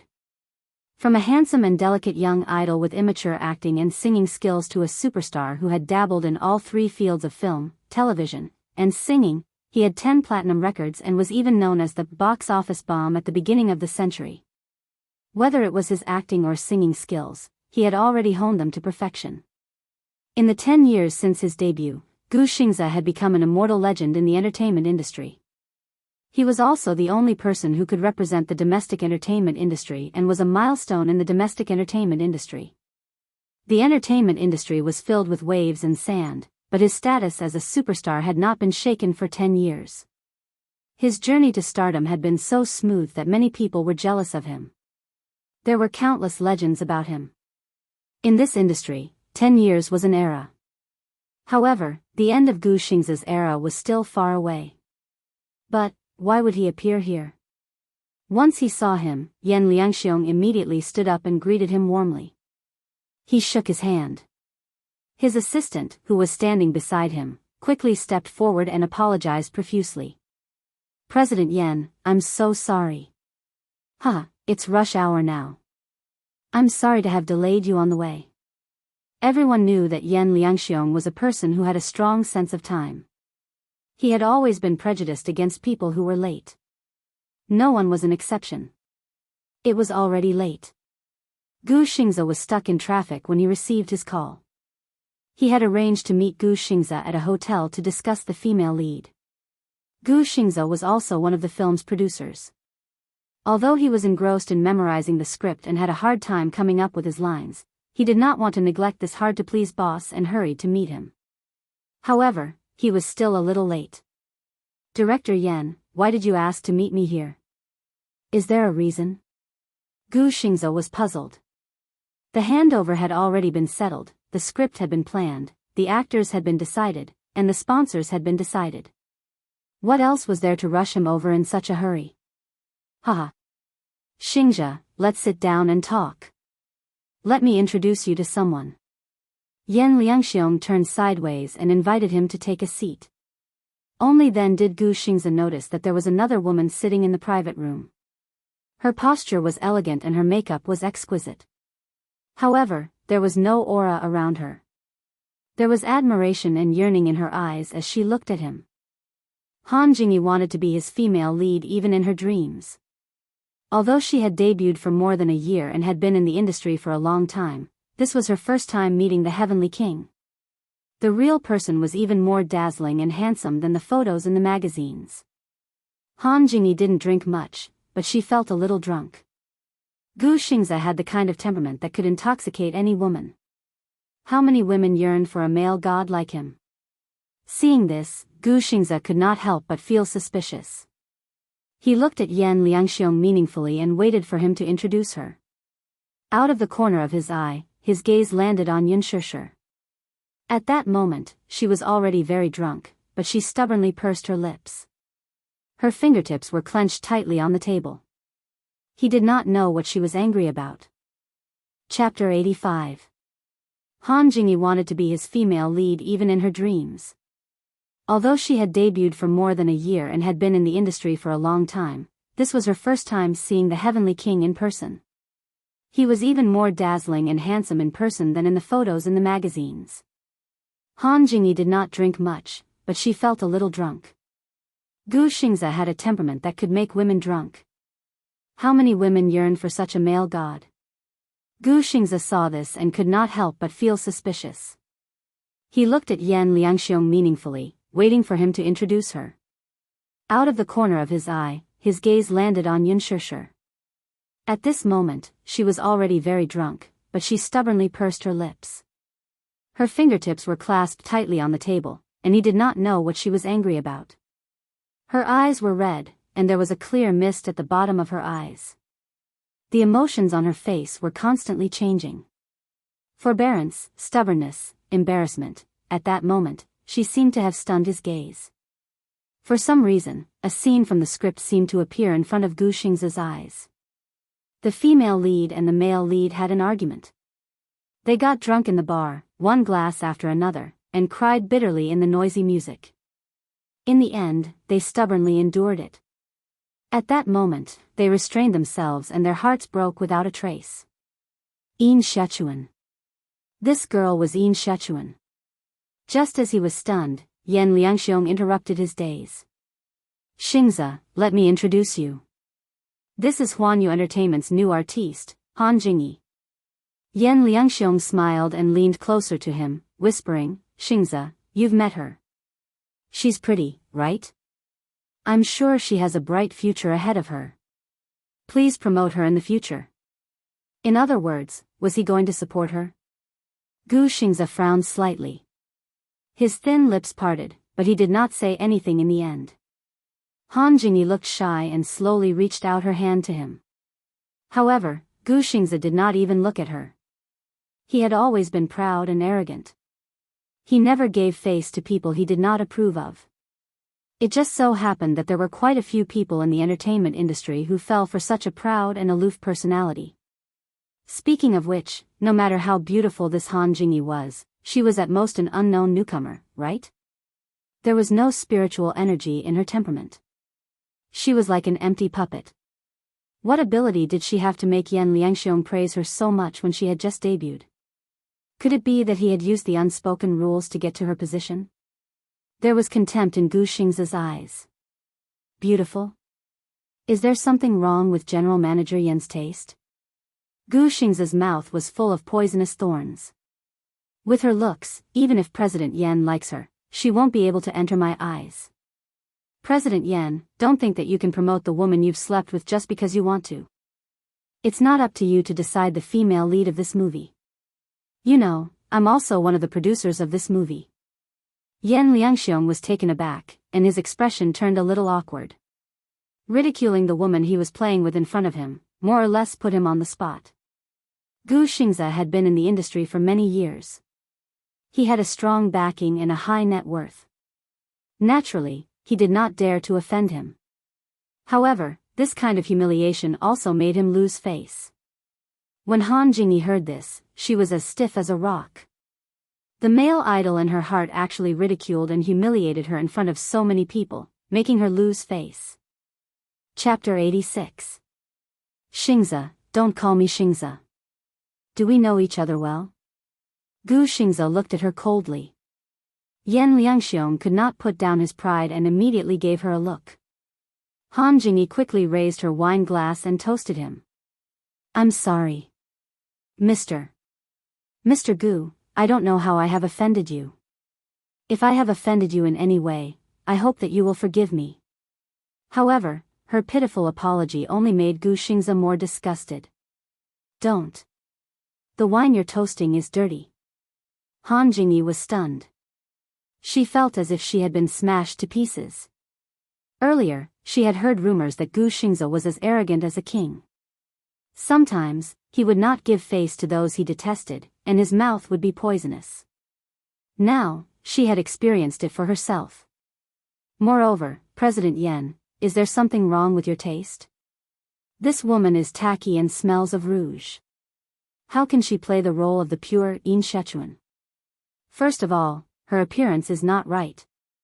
If I were to act with her, I'm afraid that I would vomit. Gu Xianxia continued to use his poisonous tongue. Han Jingyi could no longer sit still. Why was this Gu Xianxia's mouth full of poisonous thorns? He was mocking her as if she was worthless. There were so many female celebrities in the entertainment industry. How many of them relied on their own abilities to get to where they were? Didn't they rely on flattery? She was so angry that she was about to cry. Gu Xianxia snorted when he saw her trying to act pitiful. She wanted to be his female lead and climb up his social ladder? Dream on. Why? Do you still feel wronged? Gu Xianxia's face was cold. If you know what's good for you, you'd better quit the production of The Green Apple. Otherwise, I won't be in the mood to work when I see you. After a pause, his gaze fell on Yun Shishir, who looked a little confused. He was stunned. What's your name? Yun Shishir saw that Gu Xianxia was asking for her name. Although her mind was still in a daze, she sat up straight and said nervously, Hello. My name is Yun Shishir. I'm Miss Han Jingyi's assistant. Are you her assistant? Gu Xianxia was a little surprised. He had thought that she was a newcomer who had just signed a contract. She was pure and beautiful, untainted by filth, and very much in line with the temperament of the female lead in his heart. The Yin Shechuan in his heart was exactly the same as her. Gu Xianxia shook his head. His beautiful eyes curved and a warm smile appeared on his face. She's so clean and pretty. Why did she become the assistant of a nobody model? How useless. I also just found a job today. Gu Xianxia glanced at Han Jingyi, whose face was getting darker and darker, and sneered, she won't be able to become famous. You'll have no future if you follow her.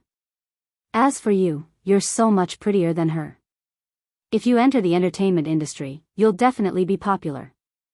Han Jingyi's eyes widened in shock. How could Gu Xianxia?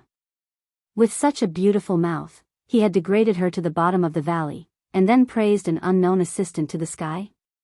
Where was she supposed to put her face? Yun Shishir had not yet recovered from the alcohol. When she heard this, she hurriedly waved her hand and said, I can't, why not? Gu Xianxia smiled elegantly and said slowly, your temperament is just right for the female lead in my heart. Bang, Han Jingyi could not take it anymore. She slammed the table and stood up. She looked at Gu Xianxia with a gloomy face and sneered, Gu Xianxia, have you said enough? Chapter 87. She had drunk some wine earlier and was a little tipsy. With Gu Xianxia flattering her and belittling her, she was naturally unhappy, especially after being belittled by her idol. With the alcohol in her system, she decided to let it all out. Isn't she just a new little assistant? How can she be compared to me? Han Jingyi was angry. Every girl had a dream, and her dream was Gu Xianxia. When Gu Xianxia debuted, He had always been her idol because of his handsome image and superb acting skills. She had always seen Gu Xingze as her beacon of hope. Hence, when she turned 18, her dream became even more passionate. She swore to herself that she would enter the entertainment industry and become a celebrity. That way, she would have more chances to see Gu Xingze. Hence, she hardened her heart and took her parents' savings to travel around Korea. So what if she was not born well? Nowadays, the plastic surgery industry was booming.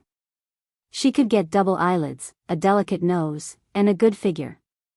She signed with a modeling agency and easily entered the entertainment industry. For the sake of Gu Xingze, she almost went crazy and did everything she could. Even though she did not have the talent for acting, she used some underhanded methods to gain some fame. She was getting closer and closer to her dream. Gu Xingze, on the other hand, destroyed this hope of hers. How could this little assistant, who came out of nowhere, compare to her? You are Yun Shishir, right? You don't have to come to work tomorrow. You're fired. Han Jingyi lashed out at Yun Shishir in exasperation, venting all her anger on the latter. Yun Shishir was stunned. She felt that she had been unjustly implicated. Gu Xingze smiled and said, coincidentally, I am lacking an assistant. Shishir, are you willing to be my assistant? Before he finished speaking, everyone at the table was in a mess. Who was Gu Xingze? He was a superstar in the entertainment industry. He was arrogant and had a net worth of hundreds of millions. His popularity was at its peak. The line of people who wanted to be his assistant stretched from here to Hollywood. Many people were racking their brains just to be one step closer to their idol. Now, he was asking an unknown girl if she was willing to be his assistant. This world was simply too fantastical. Yun Shishir was also stunned. Are you not willing? I will pay you a high salary. Also, I am very gentle with my subordinates. I am much easier to serve than this woman. Yun Shishir heard this and said, I am willing. Gu Xingze heard this and his eyes filled with gentleness. Then you can come to my studio to officially report tomorrow. As he said this, he stood up gracefully and said to Yan Liangxiong, who was already stunned, it is getting late. President Yan, I will not keep you company. Everyone was stunned. Gu Xingze pushed the door open and was about to leave. When he turned around, he saw Yun Shishir still sitting there in a daze. He said helplessly, my little assistant, it is so late. Shall I take you home? Oh. Yun Shishir was a little dizzy. Superstar Gu wanted to take her home? Would his fans throw darts at her and spit at her? Yun Shishir stood up obediently and left with Gu Xingze.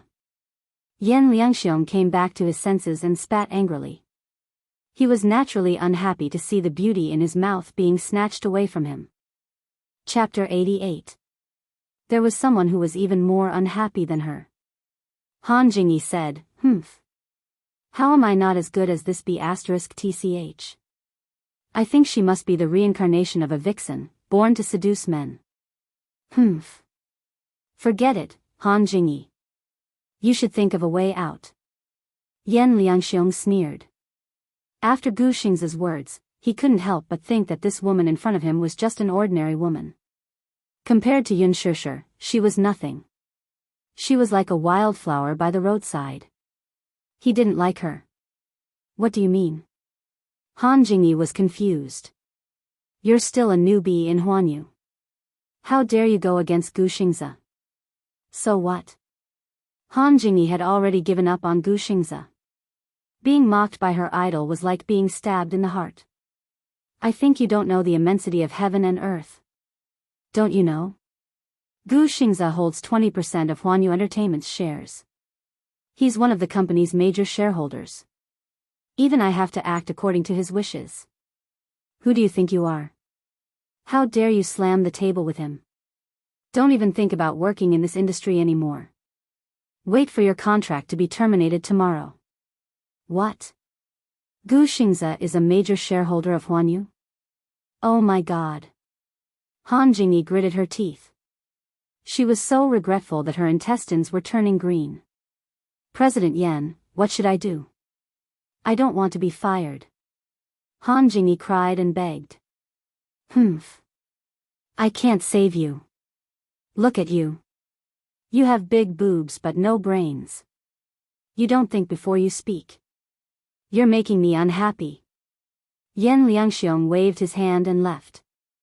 Just as he left the hotel, Gu Xingze turned around. Yin Shishir walked unsteadily and bumped into his chest. Ouch.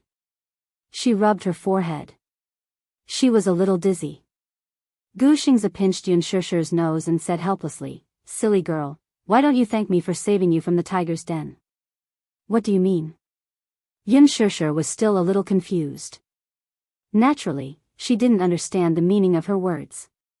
You're not in the industry, so you don't know what kind of person Yan Liangxiong is. He leaned over and looked into her eyes. His breath smelled like orchids. He likes girls like you. You're so pure, innocent, and tender. If you didn't come out with me just now, you would have been eaten alive by him. Are you scared? Gu Xingze saw that she was in a daze. He couldn't help but love this girl who was as pure as a little white rabbit. He rubbed her head affectionately. This industry is like this. Materialistic people like you will be eaten alive sooner or later. Yin Shishir was still a little shaken. She said gratefully, Thank you. If it weren't for you, I'm afraid I would have been in deep trouble today. If it weren't for him, she really didn't know how to face Yan Liangxiong, who wanted to eat her alive. Let's go home then. Gu Xingze patted her shoulder. What time should I report for work tomorrow, then? She asked with a smile as she trailed behind him. You really want to be my assistant? Gu Xingze didn't know whether to laugh or cry. It's very hard to be my assistant. Not only do you have to do public relations for me, but you also have to deal with paparazzi. What's worse is that you have to face situations like today. Can you handle it? Yin Shishir suddenly realized that being an assistant wasn't an easy task. Then you asked me if I was willing to be your assistant. Chapter 89. I was helping you get out of trouble, Gu Xingze said matter-of-factly. You must be a very sensible girl, right? Gu Xingze looked at her and suddenly said, You must have suffered a lot just now, but I didn't see you shed a single tear. I'm used to it. Yin Shishir's shoulders shrunk a little when he touched the most vulnerable part of her heart. Gu Xingze leaned over slightly and smoothed her bangs. His lips curled into a gentle smile. But you're a girl. Why do you have to be so strong? A crying child will get sweets. Yin Shishir was a little stunned. Since she was young, she had been very sensible and strong. She was even overly stubborn. Even if she had suffered a lot, she had never said a word. She had endured it all by herself. But the more she endured, the more she had to bear. She pursed her lips and smiled at Gu Xingze. Thank you. I understand what you mean. Yes. You're a girl. You have to make good use of your advantages. Gu Xingze suddenly thought of something and a smile flashed across his eyes. It's a pity that you're my assistant. But with your talent, it's a waste if you don't act. Huan Yu is investing in a movie called The Green Apple. They're holding a nationwide audition for the female lead. Do you want to try? Yin Shishir's eyes flashed when she heard this. She couldn't help but struggle in her heart. This is the invitation. Tomorrow is the last audition. I'll be there. Gu Xingze handed her a small and exquisite letter. This letter was more exquisite than a normal invitation letter. It was inlaid with gold and had a piece of satin lace. It was a first-class invitation letter and there was only one of it. Gu Xingze gave it to her. It went without saying that he valued and appreciated her. Outside the window, it was raining. Gu Xingze's assistant rushed over. He was stunned when he saw a thin girl beside him. Xingze, this is, oh. Gu Xingze didn't know how to introduce her. Yin Shishir was a little dizzy because of the wine, but she still forced herself to stay awake and smiled politely. Hello, my surname is Yin Shishir. Oh, Shishir. That's a very nice name. The assistant smiled gently. The three of them chatted for a while before heading to the parking lot. The Bentley was parked by the roadside. After waiting for a long time, Yun Tianyu finally saw his mother's figure and wanted to get out of the car to meet her. Li Hanlin immediately stopped him. Director Yun, it's raining heavily outside. You should wait in the car. Yes. I'll have to trouble you then. Li Hanlin smiled and got out of the car with an umbrella. Gu Xingzi's nanny van was parked not far from the Bentley. Just as the three of them were about to get in, a man in a suit got out of the Bentley in front of them. Miss Yun, I'm here to pick you up. Gu Xingzi looked at the man and then at the expensive luxury car behind him. For a moment, his eyes were filled with doubt. This man, who looked like a dragon among men, was very respectable, yet when he looked at Yun Shishir, he was incomparably polite and gentle. Who was he? Why was he here to pick up Yun Shishir? It was not that he had never seen such a scene before. Many female artistes in the entertainment industry looked pure and clean on the screen, but in reality, they had sugar daddies behind them. They would do anything to get ahead, be it drinking or sleeping with others. No matter what dirty methods they used, they would do anything to get ahead. He had been in this industry for many years and knew how muddy the waters were. A-list female artistes often had a few sugar daddies behind them. Once one was tired of her, he would dump her to the next. Women were like commodities for him to enjoy. Chapter 90. Yun Shishir was confused. She did not know the man in front of her. Who are you? Li Hanlin's smile did not change. He leaned closer to her and said softly, Young Master Yun is waiting for you in the car. Young Master Yun, you? Yun Shishir's expression changed again and again. She looked at the car in shock and panic. However, she saw Yu leaning against the window and waving at her with a warm smile on his face. Only then did her heart calm down. Gu Xingzi, thank you. You don't have to send me off. Be careful on the road. Shishir, are you all right? Gu Xingzi was a little worried when he saw this. He did not know where this man came from, so he was naturally worried. His assistant beside him could not help but feel a little confused. What was wrong with Gu Xingzi? She had been in the entertainment industry for so many years, but she had never seen the cold and arrogant Gu Xingzi look at a woman more than once. Gu Xingzi was an ascetic handsome man. She had even doubted his sexual orientation. However, the young lady in front of him was indeed different from other women. She had delicate features and an aura that no one in the industry could compare to. I'm fine. Don't worry. Yun Shishir smiled and hurriedly followed Li Hanlin into the car. Gu Xingzi looked at her and was stunned. He then smiled helplessly. He seemed to have lost his composure today. Perhaps it was because he had seen too many dirty tricks in the entertainment industry. Now that he saw an unbelievably pure woman, he actually had some inexplicable emotions. He actually wanted to protect this purity of hers. Gu Xingzi sighed softly. He walked slowly into the nanny van and left. Yun Shishir got into the Bentley. She was stunned by the gorgeous scenery in the car. She had never sat in such a luxurious car. She had only seen it on TV. Yu, why are you? Yu rolled his eyes. Obviously, he would not tell her his true identity. If he said it out loud, he was afraid that mommy would not be able to take it. For the past 6 years, he had always played the obedient card and played the innocent role. If he told the truth, his mommy would never believe it. Mommy, this is Uncle Li. He's the principal of my kindergarten. Li Hanlin was also quick-witted and immediately followed up. Nice to meet you, Miss Yun. Nice to meet you. With a smile on his face, Li Hanlin was in disbelief. He looked at Yun Shishir with an unfathomable gaze. God, what was the background of this young and beautiful woman in front of him? She looked like a high school student who had yet to graduate. Could it be that she had saved the galaxy in her past life by giving birth to a genius like Yun Tianyu? How did she give birth? Can you tell me the trick? He also wanted to go back and do some research. He wanted to give birth to a child as smart as Yu. Li Hanlin beat his chest and stamped his feet in his heart as he looked back and forth between the mother and son with envy. He also wished he had such a considerate and warm son. Xianxia smiled. Hello, Principal Li. I've been busy with work. Thank you for taking care of Yu these past 2 years. Li Hanlin's lips twitched. He was a little confused. You're too kind. Yu is so smart and has been performing well all this while. Principal? How could a principal afford to drive such a car? Yun Tianyu smiled and interrupted this topic. Principal, thank you for sending me and my mommy home today. You're welcome.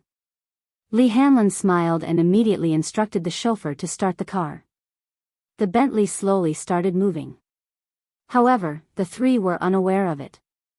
Not far away, a Bugatti Veyron followed closely behind. Chapter 91. Wuxia, who was in the driver's seat, looked ahead and tightened his grip on the steering wheel. As they sped along, the night view flashed past the window. Xianxia really treated Li Hanlin as the principal of her kindergarten and kept asking him about Yu's situation in school. Principal Li, as a mother, I'm really incompetent. How is Yu's performance in school? Did he cause you any trouble? Li Hanlin maintained a polite smile on his face, but he was about to cry in his heart. It was too difficult to act out this act. He turned his head and looked at Yu helplessly. The little one saw that he was in a difficult position and couldn't help but snicker.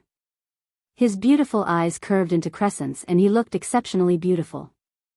Mommy, didn't the principal say that Yu's performance was very good? He stuck out his tongue. In fact, his performance in kindergarten was quite good, especially his popularity in the school. Not only was he smart, but his delicate and handsome face also made him the little male god in the hearts of many little Lolas. The girls who wanted to hold hands with him lined up from the school gate to his classroom door. Even the teacher doted on him. The boys in his class were also very respectful towards him. Along the way, the three of them chatted happily. The Bentley soon stopped in front of the apartment building. At this moment, the night was already a little chilly. Xianxia carried Yu out of the car. The cold wind blew and both mother and son shuddered. Yu buried his head in Xianxia's chest and gave him a look. Li Hanlin immediately came forward and put his coat on them. Before Xianxia could thank him, a beam of high beam shone on the three of them. The beam of high beam was extremely strong and was accompanied by the low roar of a high-performance sports car's engine. Vroom. Vroom. Vroom. The sound came one after another. It was as if an angry lion was growling threateningly, glaring at them like a tiger eyeing its prey. It was ready to pounce on them in the next second. Xianxia was a little frightened. She subconsciously pulled Yu into her arms and covered his eyes. The beam of light was so strong that she could not open her eyes. Li Hanlin also covered his face with his hand, and his face gradually became sullen. Damn it, this sports car's headlights must have been modified. They were so strong that they almost blinded people. Just as he was about to explode, the headlights went out. The roar of the sports car's engine also quieted down. Tranquility returned under the night sky. Xianxia was in a trance for a while before her vision finally cleared up. She glared at him angrily. The sports car was parked quietly under a street lamp not far away. It was a silver Bugatti Veyron convertible sports car. With its streamlined lines, it was obvious that it was expensive. However, when she saw the cold-looking man in the driver's seat of the sports car, she felt as if she had fallen into an ice cellar. Wuxia sat in the driver's seat with a gloomy expression. A cigarette that was about to burn out was held between his fingers, and the sparks flickered. The ashes fell on the exquisite steering wheel, as if his eyes were covered with dust. He sat motionless, as handsome as a god. His handsome face, which looked as if it was carved by the gods, was extremely tense at this moment. Especially his deep eyes, which were like an abyss, could not wait to devour the soul of the woman in front of him. There was anger in his eyes, but even he couldn't understand why he was so angry. He, Wuxia, actually lost control because of a woman. Chapter 92. He didn't understand why he had lost control.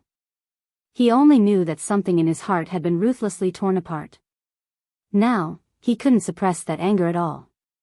It was mixed with things that he refused to admit. Desire, jealousy, and unwillingness. He had originally chased after the Bentley. When the car left, he vaguely saw the young, unfamiliar, yet inexplicably familiar face. In his shock, he drove over and happened to see Gu Xingzi and Yun Shishir leaving the hotel together.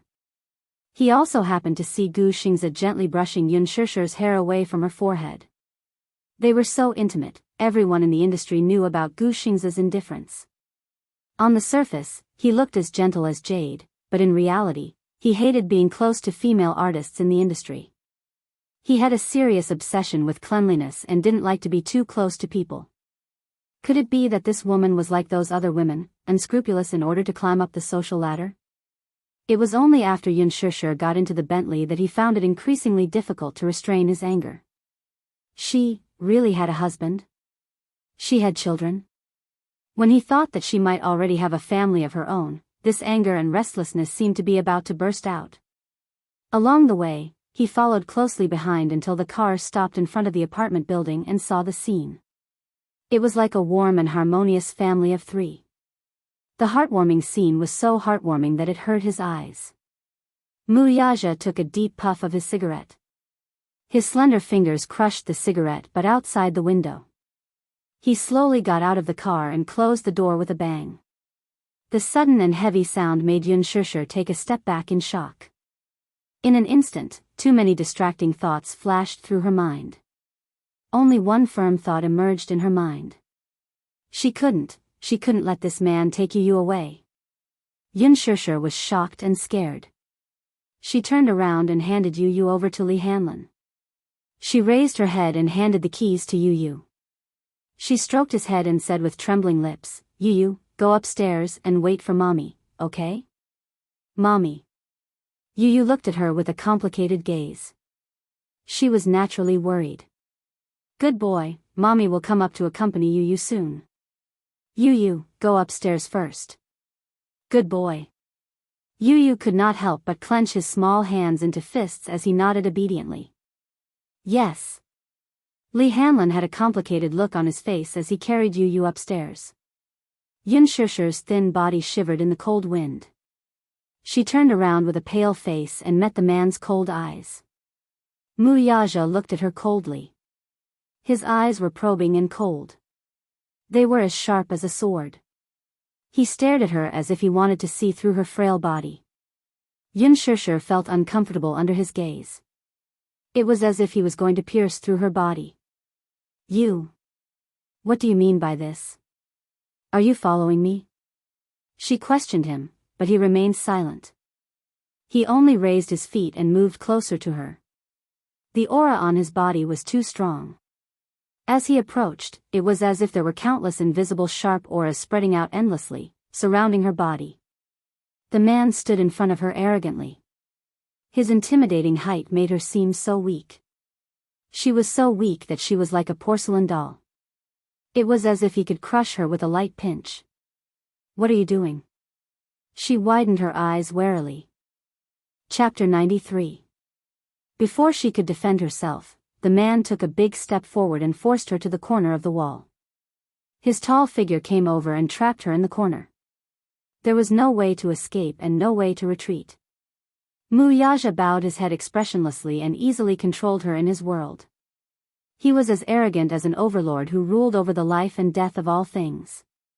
He pinched her chin and forced her to look up to meet his face.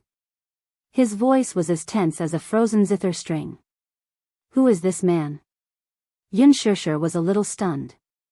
Her silence angered him even more. Who is this man to you? Yun Shishir looked at him in shock. Wuxia frowned and tightened his grip on her chin. In an instant, he heard her and she cried out softly. Huh? Speak. Yun Shishir was embarrassed and angry. She pushed him hard with both hands, trying to break free from his control. However, there was a huge difference in strength. No matter how much strength she used, the man did not move and forced her even more. Be good. Tell me, Who is he? Wuxia leaned in close to her face. Under the dim moonlight, his handsome features came into view. Husband? Xianxia's thin lips trembled and she shook her head. Wuxia furrowed his brows slightly, but his thin lips coldly spat out two words that were like ice cubes crashing against each other. Lover? Xianxia flew into a rage out of humiliation. She stared at him coldly and gritted her teeth. No. No. Wuxia stared at her, his lips curled into a smile. His slender and cold fingertips rubbed against her lips lightly and heavily. His eyes were cold. Then, that child, Xianxia was stunned and her face turned ashen. Her eyelashes trembled violently and her eyes darted around, not daring to look at him. The man narrowed his handsome eyes. He could see that she was so afraid that her whole body was trembling. It was as if she had a guilty conscience and was about to be exposed when she was trembling with fear. Why was she so afraid? What exactly was she afraid of? He recalled the scene earlier and felt that this woman's behavior was so strange and fishy. Xianxia held her breath and lowered her eyes in horror, not daring to look at him. At this moment, her heart was already in turmoil. This man mentioned that child. Could it be that he had already found out about Yu's identity? No. She had hidden it well for the past 6 years. Yin had a good personal relationship with the hospital's director, so he had taken care of all matters, no matter how big or small, so there would not be any leaks at all. He wouldn't know. Even if he knew, she wouldn't compromise a single step. Wuxia raised a brow and coldly. Sit. Did I hit the nail on the head? Wuxia smiled. What's the difference between you and those women? You're just trying to climb the social ladder and marry into a rich family, aren't you? He looked at her. His eyes were filled with disappointment, coldness, and some complicated emotions that she could not fathom. In the middle of the night, she went to a banquet and got into a stranger's luxury car in a drunken stupor. And this man was neither her husband nor her lover, yet he behaved so intimately. She even had a child with her. If he was not an illegitimate child, then what was he? Chapter 94. In the entertainment industry, there were too many women like her, who flirted with men and dreamed of marrying into a wealthy family. She was even willing to pay any price to get married. In the world of fame and fortune, there was no woman who was clean. On the surface, she looked pure and innocent, but after peeling off that beautiful outer layer, she hid an extremely greedy heart. This woman looked pure and innocent, but maybe it was all an illusion. When he thought of how this woman was seductively pleasing other men, Wuxia's gaze turned even colder. Xianxia could feel the terrifying cold air around him. Before she could retreat, the man had already grabbed her waist and pulled her to him. She exclaimed in shock and her cherry lips were instantly sealed. Wuxia lowered his head and fiercely sealed her lips with his. His pearly white teeth grazed her lips as he sucked on them tightly and savagely. She had nowhere to retreat. With a loud bang, her back was pressed against the cold wall and the back of her head hit the wall. Everything in front of her was dazzled. No, you don't want it? Wuxia opened his deep-set eyes. He was craving her beauty. Wuxia lowered his gaze and looked down. From his angle, he could see her slightly open neckline and beautiful curves. The scene in front of him made his heart beat faster. He wanted her. He wanted this woman as if he was possessed. That was the most honest thought in his body. He wanted more, but she pushed him away forcefully. No, don't touch me. Just as he was about to say something, he suddenly heard the sound of the window opening upstairs. Immediately after, a basin of cold water poured down and drenched him. The cold water seeped into his collar and slid down his back. The night wind blew, and it was chilling. Wuxia was stunned. Xianxia gasped. The angle of the basin of water was very precise. Not a single drop splashed on her body. She looked at Wuxia anxiously, only to see that his face was as dark as a stormy cloud. He raised his head abruptly and saw the little one leaning against the window on the 3rd floor, looking down at him condescendingly. The night was dark and it was hard to see the boy's facial features clearly. However, his exquisite silhouette could be seen clearly under the moonlight. He propped up his little head with a devilish smile in the corner of his eyes. His crisp and childish voice slowly said, "It's not good for a man to bully a woman like this, right?" Muyaja's eyes were so dry that he couldn't see the child's face clearly. However, he was surprised to see that the child's facial features were very similar to Xiao Yichen's. Vaguely, they seemed to be carved from the same mold. "We're both men, but I feel ashamed for you. What kind of man are you to bully a woman?" "Humph." With that, Yu called out, "Mommy, don't stoop to his level. Quickly come upstairs, we won't play with him." Yu's soft and adorable voice actually made her feel at ease. Yun Shishir was stunned for a moment before she hurried upstairs. Yun Tianyu gave Muyaja a deep look before slamming the window shut. Muyaja's brows furrowed slightly. His face was as stiff as ice until the vibration of his phone pulled him back from his thoughts. The call connected, and Yun Tianyu's cold and childish voice came from the other end. "Muyaja." Muyaja's eyes glinted with surprise. Yu's voice gradually turned cold. "Yun Shishir is my mommy. She's the woman I'll protect for the rest of my life. I won't allow you to let her suffer even the slightest grievance, much less make her sad." Yu paused for a moment before his voice suddenly turned gloomy. His childish voice seemed to have been frozen in ice as he said, "Who do you think you are? What right do you have to bully my mommy and make her sad? If I see you let my mommy suffer even the slightest bit of grievance, I won't let you off." Yun Tianyu paused for a moment. His eyes softened for a moment before they were filled with complicated emotions. "Muyaja, I'm giving you one last chance. Family, or enemies. You can choose one." With that, he hung up the phone. Yun Tianyu's eyes drooped. Deep down, he yearned for his father's protection and love. The scene that he saw today was still replaying in his mind. Compared to a strong man, he wanted to have a harbor that could shelter him from the wind and rain. How wonderful would it be to return home and be warm? Even if he was his biological father, he would not allow his mommy to suffer even the slightest bit of grievance. Chapter 95. Even if he was his biological father, he would not allow his mommy to suffer the slightest grievance. Even if he did not want to acknowledge or meet him in this lifetime. Muyaja was stunned. For a moment, he could not regain his senses. Yun Tianyu's few words had clearly stated his stand. His words sounded simple, but there was a hidden meaning behind them. Muyaja was shocked. He was shocked that this child already had extraordinary courage and maturity at such a young age. He was not like a child his age. He was very protective. In front of Yun Shishir, he pretended to be an obedient and innocent child. On the other hand, he was like an incomparably powerful god, protecting Yun Shishir in his palm and not allowing anyone to bully or belittle her. What was even more shocking was, what did his last sentence mean? Family or enemy? Family. Family. For a moment, there were too many strange and confusing thoughts in his mind. This woman had a son who was about 5 or 6 years old, but he was extremely intelligent. Be it his voice, temperament, height, back, or even his facial features, they were the same as Xiao Yichen's. Xiao Yichen was his son, and he was also the child that this woman gave birth to for the Mu family. It was said that a son resembled his mother while a daughter resembled her father. However, Xiao Yichen's face was carved from the same mold as his. This Yun Tianyu was also 6 years old. Muyaja was a little shocked. It was not that he did not investigate this woman's background, but there was very little information.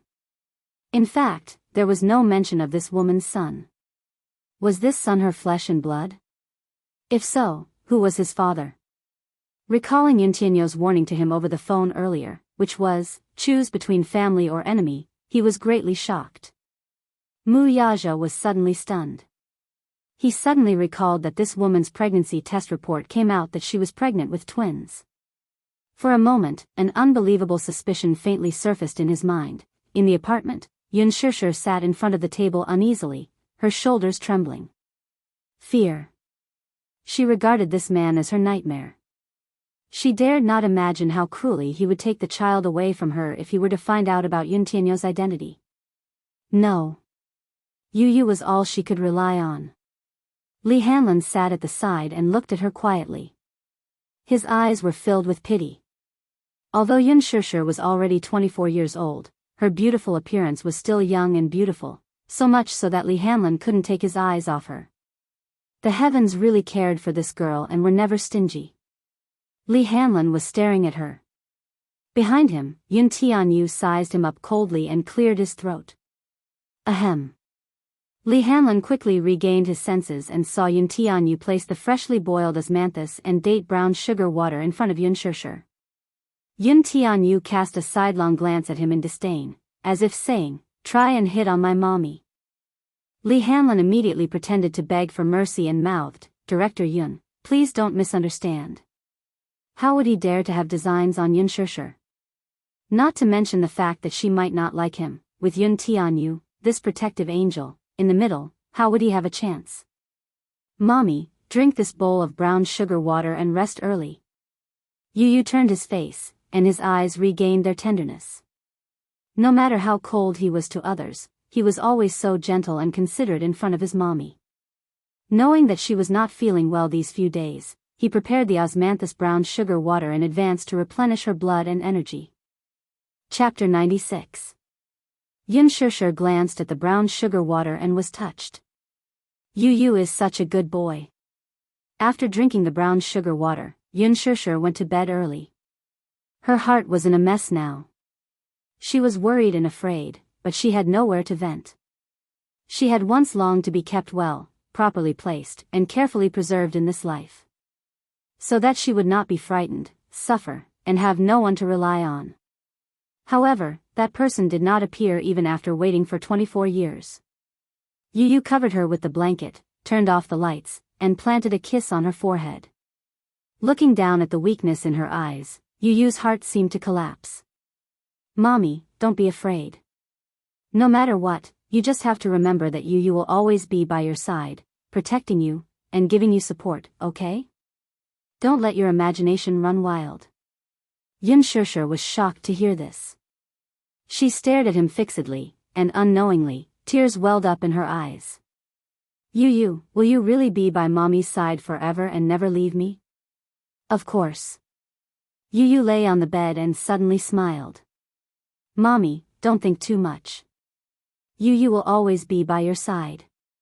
Yun Shishir nodded heavily and closed her eyes. Yu Yu closed the door and walked into the study room. He saw Li Hanlin staring at him incredulously as if he had seen a ghost. He said unhappily, "Agent Li, what's with that look?"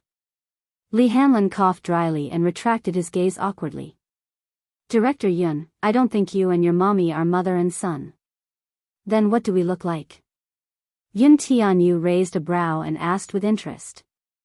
Li Hanlin solemnly answered, "Father and daughter." His brows twitched. Li Hanlin put his palms together and twisted his body. He looked up at the sky and lamented, "Ah.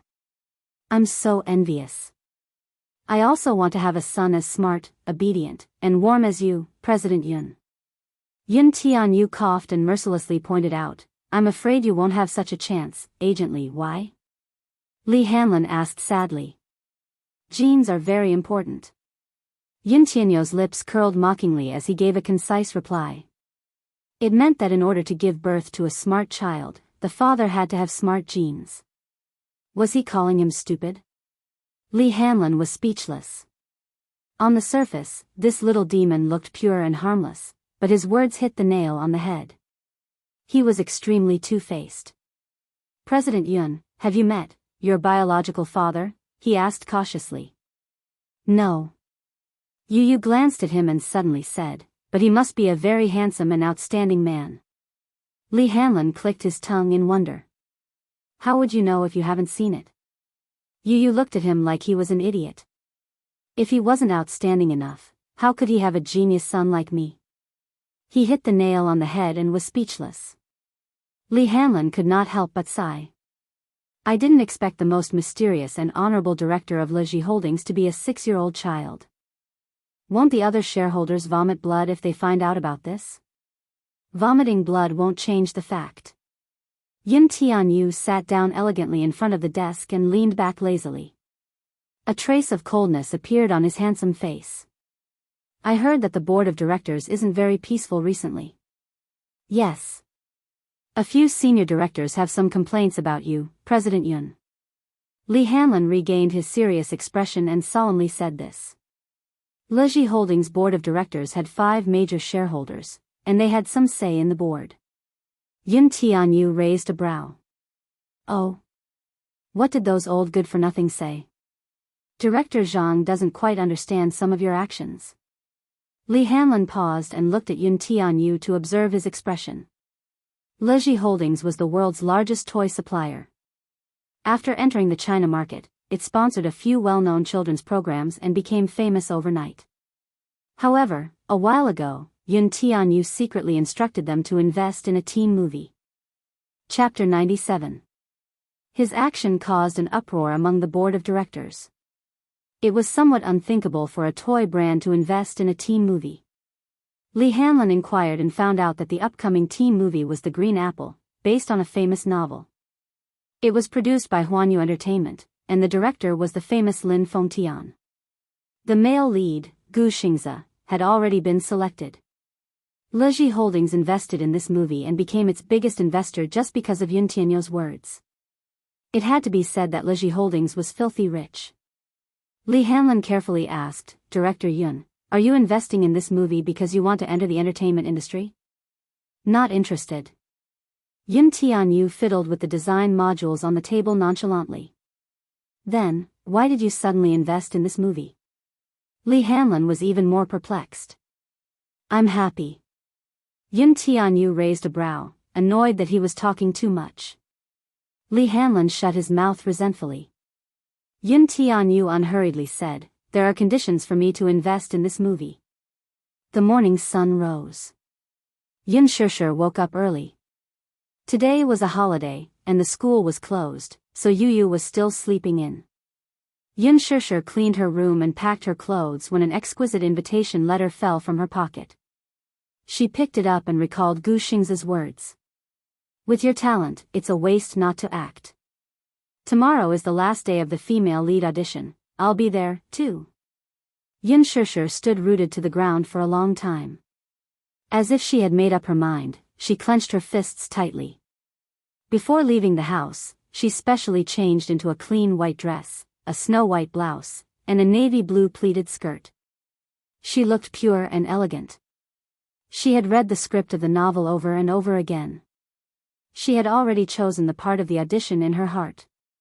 Following the feeling that Yin Xiaochuan gave her in the novel, she specially took out the brand of cosmetics she had bought before and put on a fresh and light makeup in a few minutes. Yin Shishir looked at herself in the mirror. Her face was like a lotus flower, and her face was like a peach blossom. Her pair of bright and beautiful eyes were shining brightly.